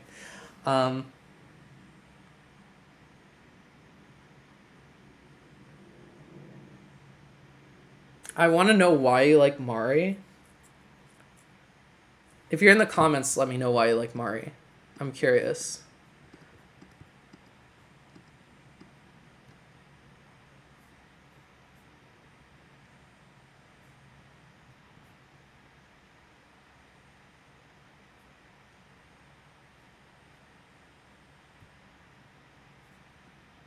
Oh, did I cut out for like a long period of time? No, okay, I didn't.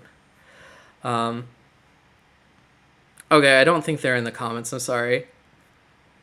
It's okay. I'm gonna keep going.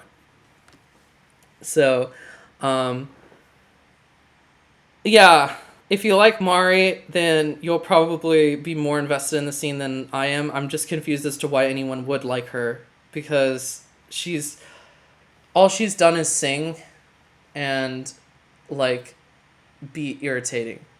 So there's there's nothing I can take apart there. She likes piloting Eva. Cool. You know, so what? um yeah, okay. Moving on. The real Shinji hasn't been revealed yet. The BM3 or biological mannequin 03. Oh, damn. It's just a clone of the body of Shinji. Is that what it stands for? Biological mannequin? The fact that Rei wasn't in the core and that Unit 1 has rejected BM03 should have thrown up all sorts of red flags. Huh. Theory? Intriguing. The real Shinji is going to go full end of Evangelion JSS TF on Willy. Why? Because Gendo wanted Shinji to experience anything that he felt and prove that Shinji is exactly like his father, willing to kill off everyone who he loves. This sounds more like theory craft, but I'm into it.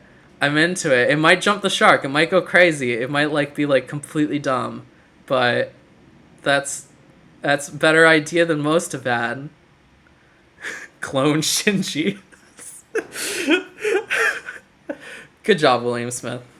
I like your theory craft.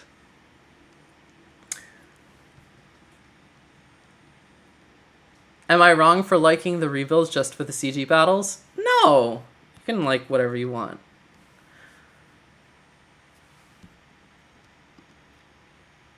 Oh, this is a comment I already replied to.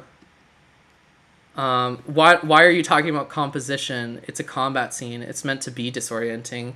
You don't think it doesn't make sense? Get a fist fight with a faster, more experienced fighter and see how disorienting that experience is. It's just about clarity and engaging with the fight scene. Composition is important because if you overdo it, you're gonna confuse the fuck out of people, which I think they did. I think a lot of people are confused. I don't think I'm the only one who felt that. So it's I think composition is everything visually speaking for films because it's the medium that your audience is engaging with it. And if it's meant to be disorienting, then I don't like what it's meant to be. Okay? That's as simple as it is. It's just it's disorienting, but the effect is that I am now not engaged because I am more thinking about how nauseous I am that I'm looking at Mari flinging in 3-dimensional space across my screen. So why was Mari even made? Mari is Anno's self-insert. I actually heard he was Tsurumaki, or I think it's Tsurumaki. Kazuya Tsurumaki's self-insert. He really likes glasses girls. I'm pretty sure. I'm pretty sure. Oh, Ava Monkey is here. Hi, how's it going? Cool. I'm sorry if I'm if I'm going crazy, being too real. I love the music in the rebuilds. I think it's cool. Of course. Mari is a soulless husky. Yes. Absolutely. Mari is my GF. Dude, I'd be looking for the divorce papers if you were married, but I'd just say break up.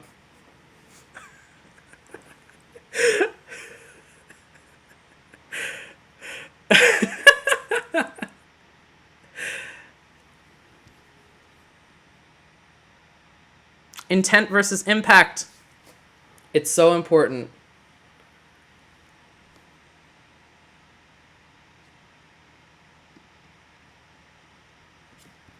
Okay, let me get through some more comments.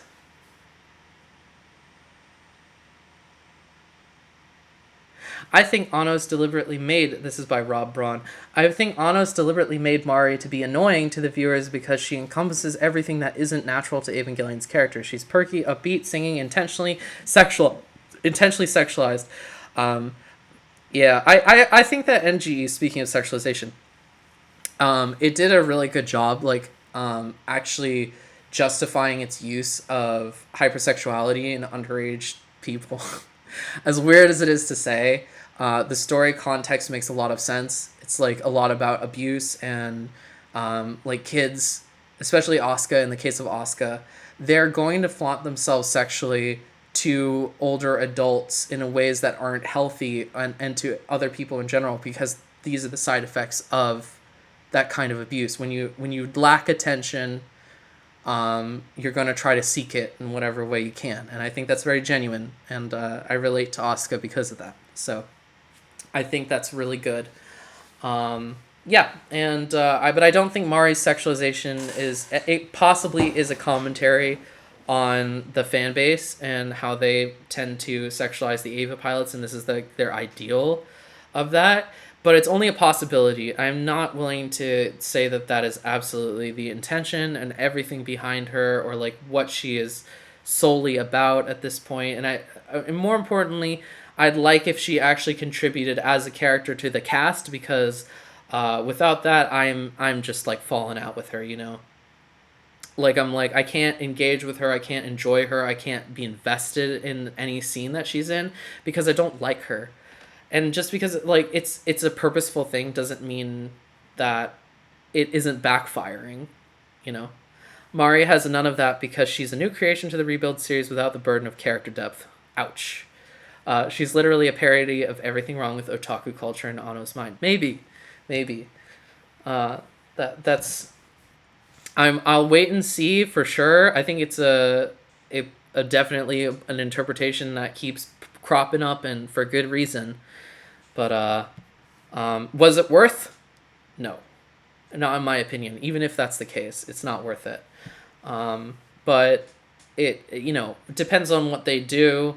I'd hope that they don't, again, waste too much time with her, because I'd really like to see what everyone else is up to.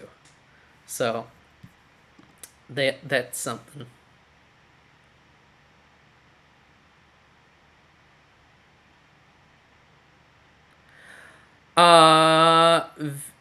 Ver Jr. Goat Jesus. I can't agree with the nausea. The composition of the scene makes total sense. The equipment is in a ring, and the camera orbits, and the control method is a wheel.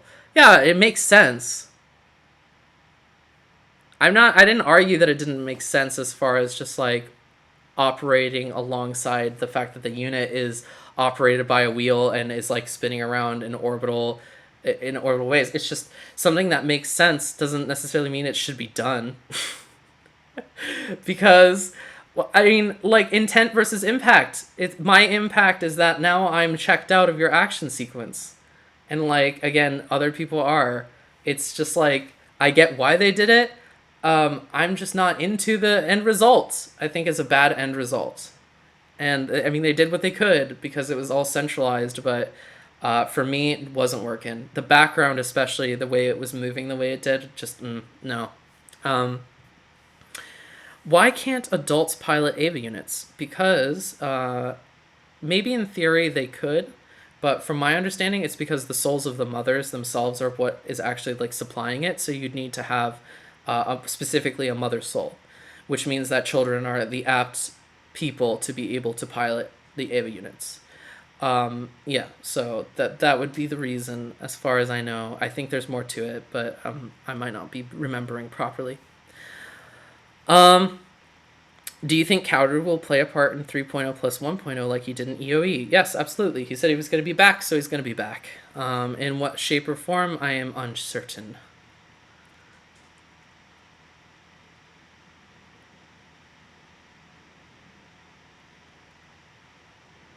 Yeah, I think that they were preoccupied with what they could, because it's like, to me, it just feels like technology obsessed. It's kind of like George Lucas, you know, like there's a lot of CGI in the prequel films, and it's really ugly, but it was technology pushing, and it might have good good implications for the broader industry as a whole, but it's also friggin' ugly and sucks. So it wasn't good for this project. Intent versus impact. Intent versus impact.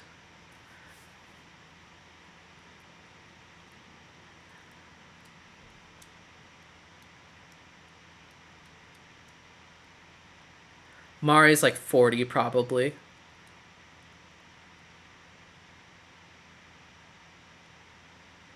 Yeah, there's Ava Monkey's correct here. There's nothing in Ava that explicitly states that adults cannot pilot the Ava. I think it's just the parent-child relationship. I think the implication is the whether or not the people whether or not they're capable of getting grannies to slay. You know what I'm saying?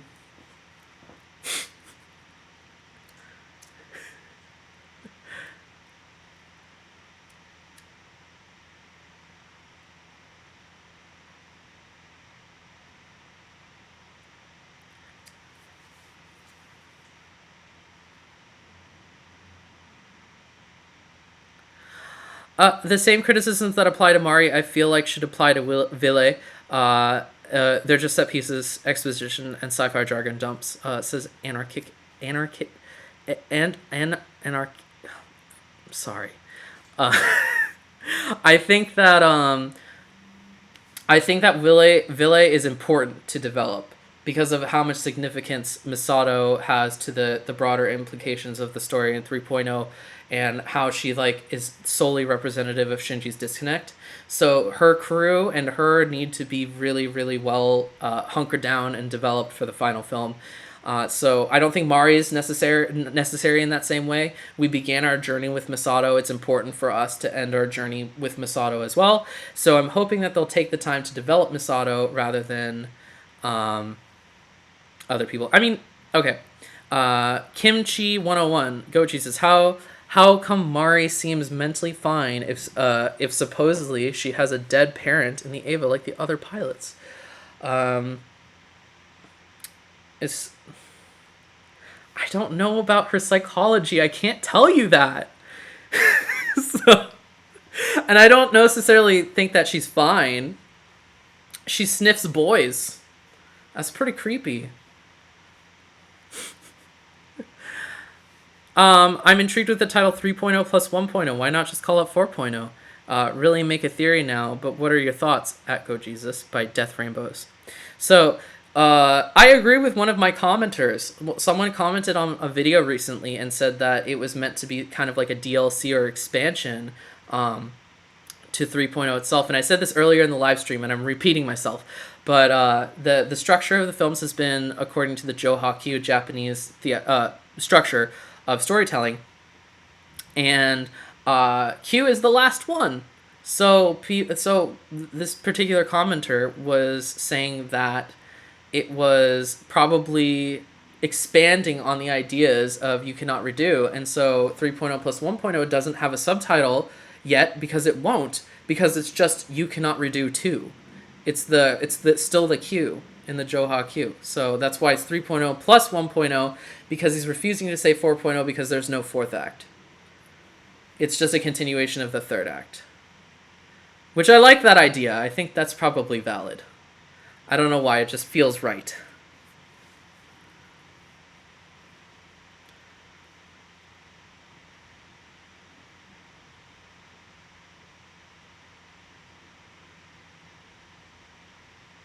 Ava Monkey, did Mari pilot Eva Unit 2 with its original core?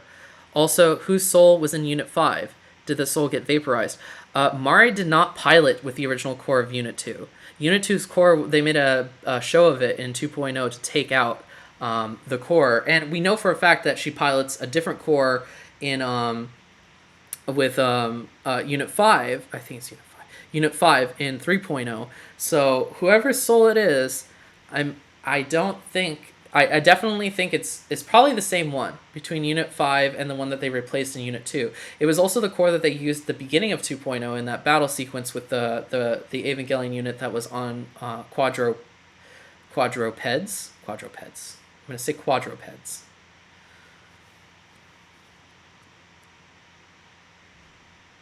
Not like Lion King 1.5 in respect to 3.0 plus 1.0 because it's not an integral.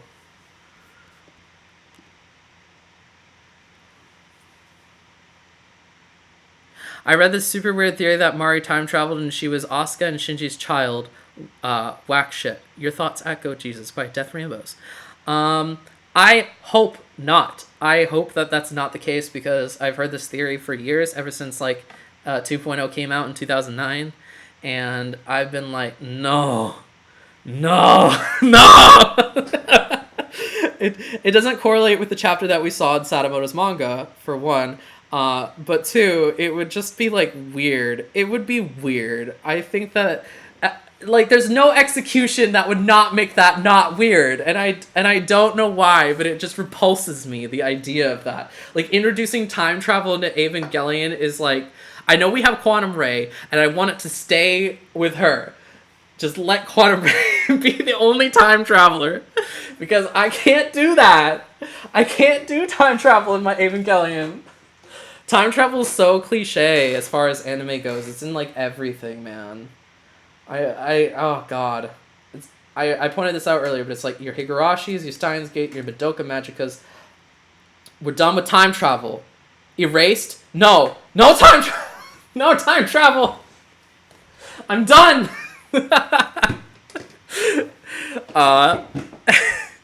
Go Jesus. Do you think that they had any plan at all with these Rebuild movies, or was it a case-by-case situation, making it up as they went along? Plans always change. Speaking as a person who is in film production, plans always change during production. Nothing is ever 100% planned. Ideas crop up that are brilliant at the last second, and you integrate them. It happens all the time. And so I don't think anything is truly planned. Like, you go in with a plan. It's important to have a plan, but sticking rigidly to that plan is almost never done. And for good reason. It's good to improvise in the moment and actually understand what resources you have and how that, if someone in the animation crew brings you a drawing that you really friggin' like for a design of something, why wouldn't you go with that instead of the old one that you had? It's just like, in terms of production again, it just makes a lot of sense.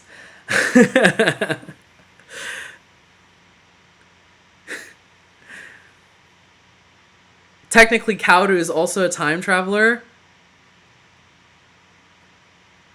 This is a piece of Eva lore that is new to me, if that is the case in the original.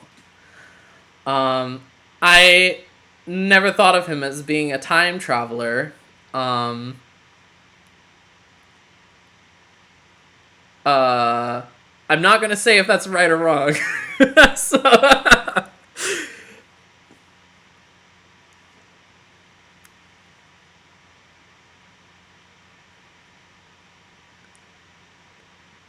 Do you think there will be a live action sequence in 3.0 plus 1.0 like EOE? No, I do not. I think that the themes for End of Evangelion definitely built up to that live action sequence, and from what I can tell, I don't think the same can be said here.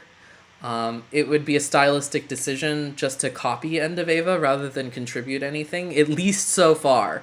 Maybe this movie will build it in, but I have a feeling it won't. I don't think that we're going to do End of Eva again in any capacity. Like, at all. So, I know there's going to be another... Okay, so what we know about Rebuild 3.0 plus 1.0, according to the preview at the end, and I totally buy this, there will be another attempt to trigger another impact. They said that at the end title card, and I don't think Anno's lying here. I don't think anyone's lying. And I do think that's probably in the cards, is another impact. I certainly hope that they don't go that direction, but I can only sense two things: the rejuvenation of the world as the good side of things, and impact as corrupting the world further. And so they're in direct opposition to one another. So more impacts just makes sense at this point. Not that I'm into that. So. Goat Jesus, do you think that they will address the visual hints of rebuild loops from EOE or just leave it ambiguous? I hope it's ambiguous. I would not like directly addressing sequel theory, if that's what you're saying. I don't even really enjoy sequel theory, and I've talked about that at length earlier.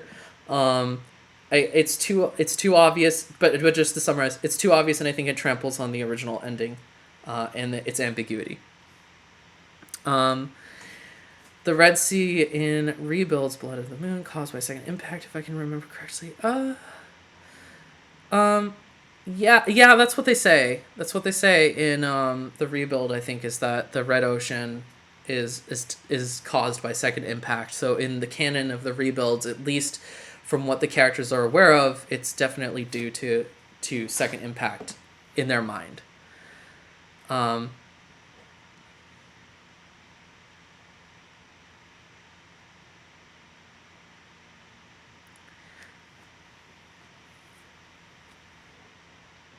yes, the Red Sea was already in 1.0 because it happened after the end of Evangelion, the Great Sephiroth.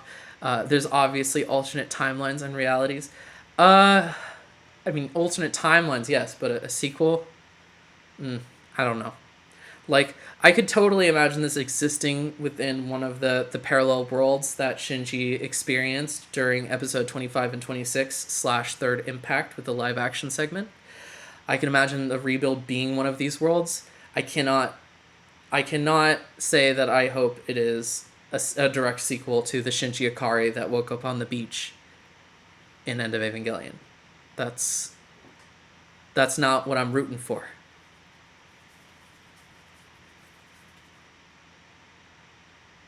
We're getting a lot of repeat questions, y'all. So I think I'm going to start to wrap this up. Any last questions?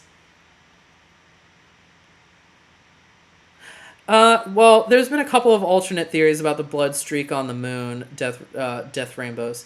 So, for example, we know that Kauru's unit was derived off of an organic life form, a Lilith slash Adam sort of entity, and its body has left a bloody trail. So people think, and especially considering the math of like, I know it's crazy, but the math of how big the blood streak was in End of Evangelion, it would have been miles wide, whereas when we see Kaoru on the moon, it's just a narrow streak in comparison. So people think it was just the body being dragged.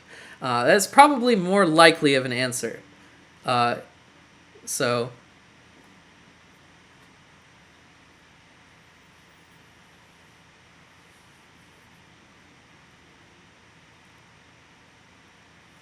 What do you think about the multiple atoms in the rebuilds? I hope they're not the dead Kaurus that have failed to like save Shinji Homura Akemi style from Madoka Magica. That would be lame.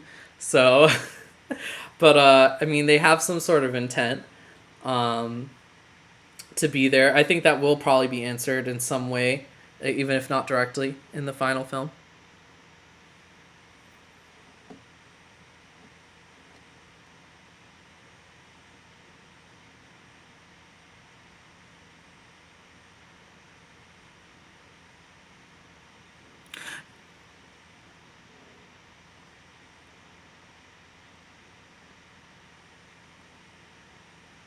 Any noteworthy Evangelion video games? No.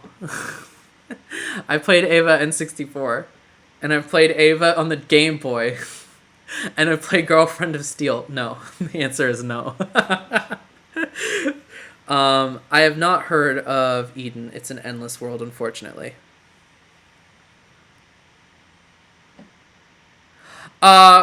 Nolan and I and Mars all recorded a video for 2.0 that I never got around to editing. I would love to edit that and post that on YouTube eventually.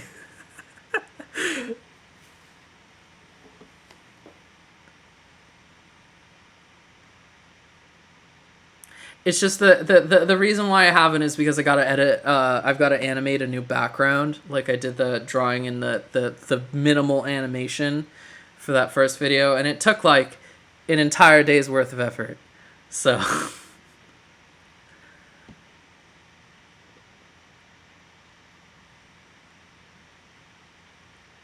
Oh yeah, I have heard of Battle Orchestra.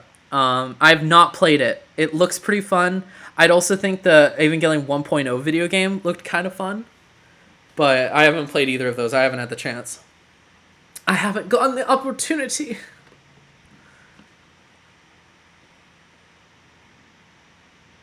What do you think of Shinji's dad trying to do in this movie?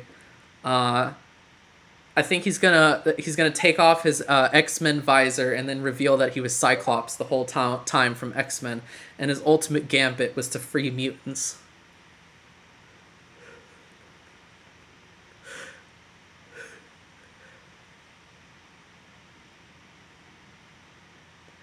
Do I think Anno will walk away from after Evangelion 3.0 plus 1.0? Yes, I think Anno will end the franchise with this. I doubt the man wants to continue with Evangelion. Who would? It's been so long. This thing has been plaguing him for years. He wanted to make Shin Godzilla in between as a break. That tells me that this isn't an enthusiastic project. The man would be much happier doing something else. So after 3.0 plus 1.0, I promise you, I'm 1,000% sure, we are never going to see another Hideaki Anno directed Evangelion piece of content again. And thank goodness for him.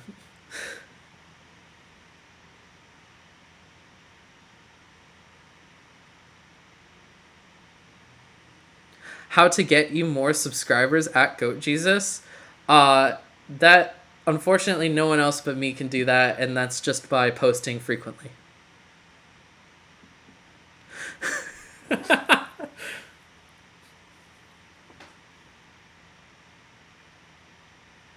What is a failure of Infinity? A failure of Infinity is a human being, I think. A human being who experienced the impact, and because impacts vary between the person to person, because it's about what you wished for, whoever got to this impact, and I think it was Kaoru. I think Kaoru was the one who descended into Terminal Dogma and actually like interacted with Lilith / Adam, who knows, and then caused impact, and the wish of the angel was to make angels take over the world. So I think Kaoru interacted in Terminal Dogma off screen in between 2.0 and 3.0, and the failures of Infinity are humans who are transformed into Eva units / angels, or halfway in between as per wish by Kaoru's subconscious. That is theorycraft. That is plausible in my mind, but not confirmed. So take it with a grain of salt. Grain of salt.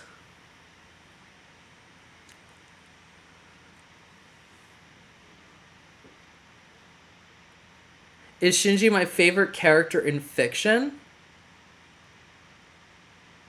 I can't think of anyone off the top of my head right now who'd be more of a favorite, but I've seen so many movies, but I mean, Shinji's like a little mofo who's been with me since I was 14 years old, you know? So it's partly nostalgia too. Do I think that there are better written characters than him? Maybe, yeah. But favorite? Possibly. Possibly my favorite, yes. So, I'm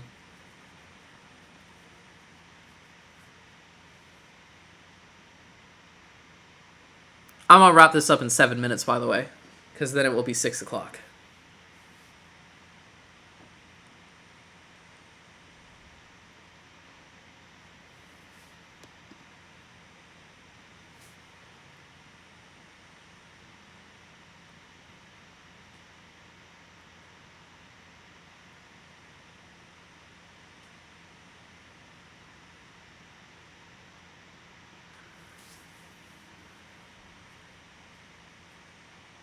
You watched JoJo's Bizarre Adventure.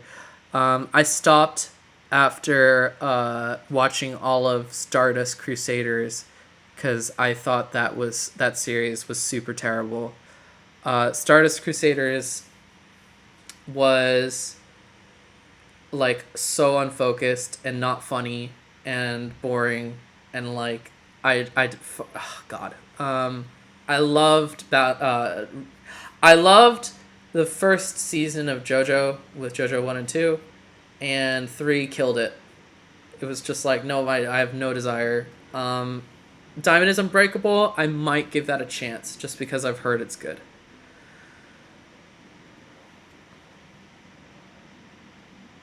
Holden Caulfield is one of my favorite characters. Yes. He's Western Shinji.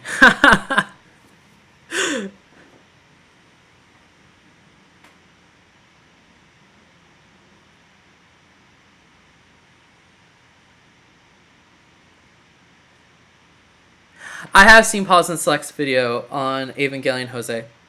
Um, it's extremely well researched, and as far as like Sakaike goes, it was a great explanation using Evangelion as a nice springboard to explain Sakaike. It, yeah, I liked it. It's a good video.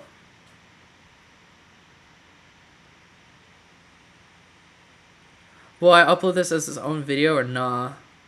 Um, I mean, I don't know. Maybe. I don't like keeping on live streams just because it's like you have potential to do so much content, and I don't want to send out like this message that I'm a frequent live streamer. It's just whenever I feel like it, basically. Um,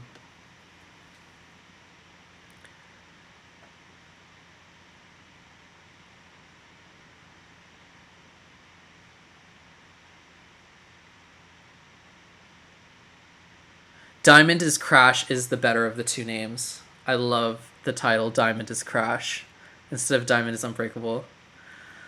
What happened to Pseudo Steph? Personal issues. He's fine. We'll leave it at that.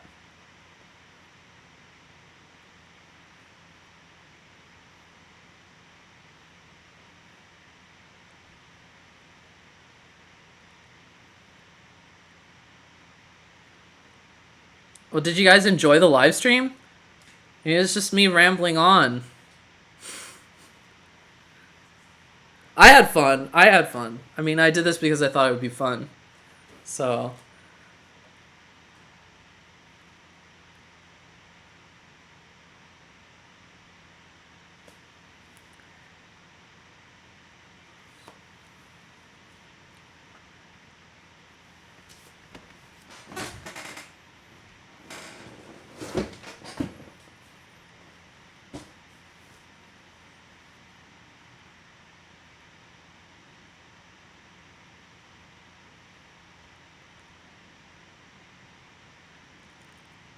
What are the things I love from the rebuilds? Yeah, this is good. This is a good question. Yeah, I love the atmosphere. I love the phone motif. I think that's genius. I love the integration of the phone motif. I think the atmosphere of 3.0 specifically is very, very good. It's really well thought out, and like I said, the color palette's really nice, and I like that it evokes End of Evangelion, but has a very distinct and unique feel. I think End of Eva 3.0 feels desolate in a way that End of Eva didn't necessarily feel.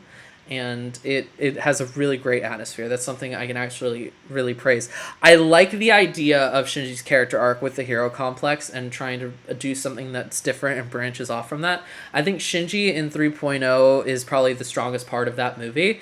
And the gay piano memes are fun memes. So that's a good thing from the rebuilds as well. It's not good, but it's fun. And what else do I like? Rei is no. I hesitate to say she's better than the original at all, but she's fine. I think that it was nice of them to try to focus on her a little more than in the original series. She has a stronger presence. I think that's cool, but execution leaves a little bit to be desired. What else do I like about the rebuilds? I love all the animation that they probably traced from the original series. It looked really nice. The music's great. Of course, the music. I love all of Shirosagisu's stuff, especially the stuff from 3.0 and some of the ones from 2.0. The new score, really, really good. 1.0 is a little less memorable. Of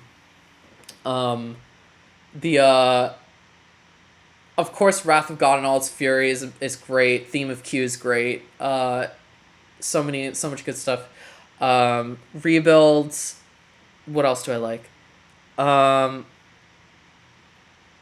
You know what? I like the aspect ratio. I like the CinemaScope aspect ratio for 3.0. That's a plus. Cool. Good on them for doing that. That's cool. Feels good. I like it. I'm am I comically reaching into my butt to pull out stuff at this point? Uh, um, what else do I like? Yeah, I mean, this is why I think that 3.0 is the most interesting because I have the most nice things to say about it.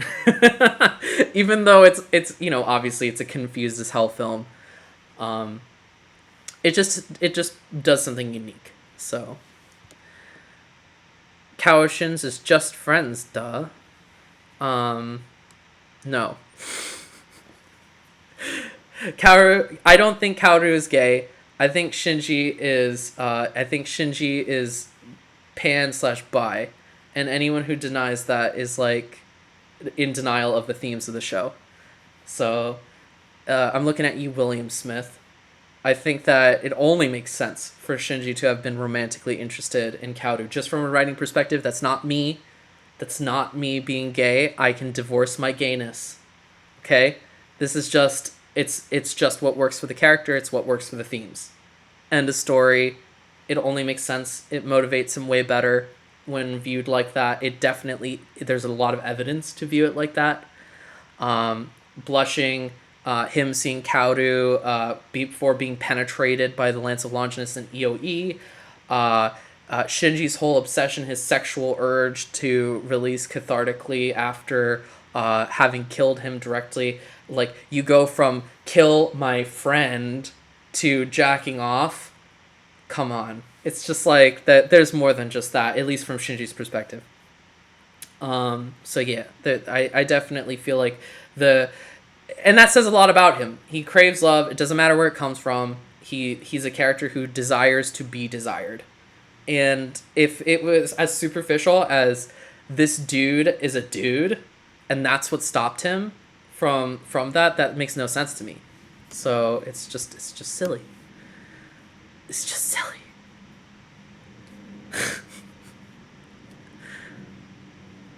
Yes, we already talked about Shinji's sexuality. I apologize for bringing this up again. Yeah, not good. Uh, oh, Netflix is not erasing anything. There's too much visually going on for them to erase anything. I've already talked about that. Um, it's just literal and I disagree with the translation, but it's understandable. Uh, so yeah, Shinji and Ritsuko have a lot in common actually. But yeah, Ritsuko's a dope character. Like, people forget that because of the rebuilds, but she's great. So I love Ritsuko. She's one of my favorites in NGE. I'd say my if I had to pick like three favorite characters in Neon Genesis, it would definitely be Shinji, Misato, and either Asuka or Ritsuko. I don't know which one. Like, I feel different on different days. But that would be my top three. And Ritsuko's up there, dude. Like, she's good.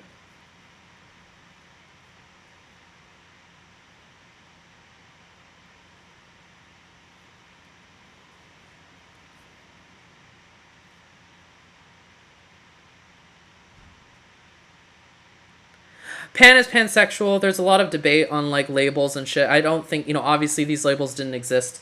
Uh, in when Evangelion was made. So when I say pansexual, it's just a label to describe, which means like it basically means like inclusive no matter what. It's just like pan means universal. So that's when I say pansexual, I just mean that.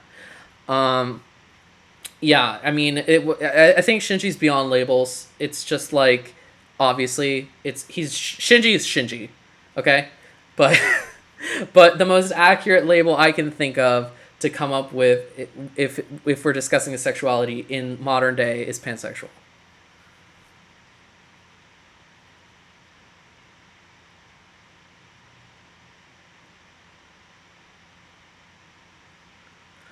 Kaji is an old friggin' man, dude.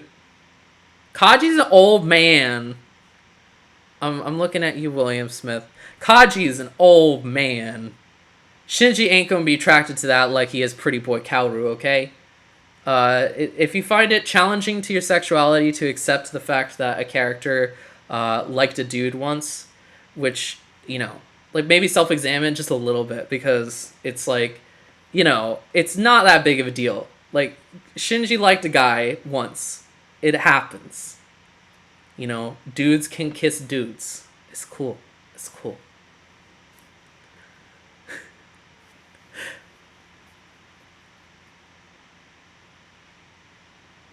Well, yeah, I'm gonna be like heading out, methinks. I think this is it for me. I'm getting a lot of the same questions. It's like, what do you think of the Eva manga? I already said, what do you think of this stuff? Yeah, etc., etc.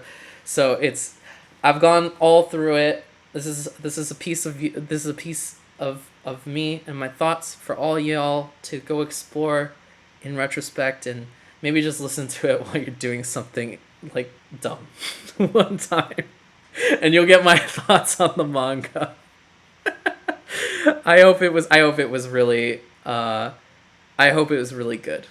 I wait, before I go, I have read the Tumblr analysis that interprets Shinji as being not transgender. I think it was genderqueer. Uh, I think that's a valid reading because it's just like, he's confused about a lot, and it's just about capturing that adolescent confusion. And so, like, I don't necessarily think he's trans at all. Genderqueer, perhaps, in like some ways, just like, or if you want to call it that, or you could just call it a little Tom girlish if you really want to kick it old school. Um, I think he's a bit of a Tom girl at times. At times, so again, he's a little beyond labels because these are things that are kind of like in the modern zeitgeist, and I really doubt anyone was thinking about it. I just think that, Shinji was a character who Anno wrote in respect to uh, the fact that it's a confusing time, and the divisions between masculinity and femininity are kind of vague for some people growing up. Maybe they were for Anno, maybe they were for someone on staff who was writing. There's a lot of writers on Evangelion. It's not just Anno. Um, Keep in mind, Anno wasn't married until much later on in life. He seems like he was a confused individual in a lot of ways, from what I've researched about him. And it's just like, I think it's just capturing that. And so it comes across in our modern sensibilities as being like genderqueer or like sexually confused. And I mean, I think those are accurate. I just don't think that there was any way to describe that at the time. But anyway, neither here nor there. Yeah, this was fun. I want to do it again sometime. I'm gonna keep this up on my YouTube channel. Hopefully the stream is also saved because then you'll be able to read the chat and get context for when I was talking.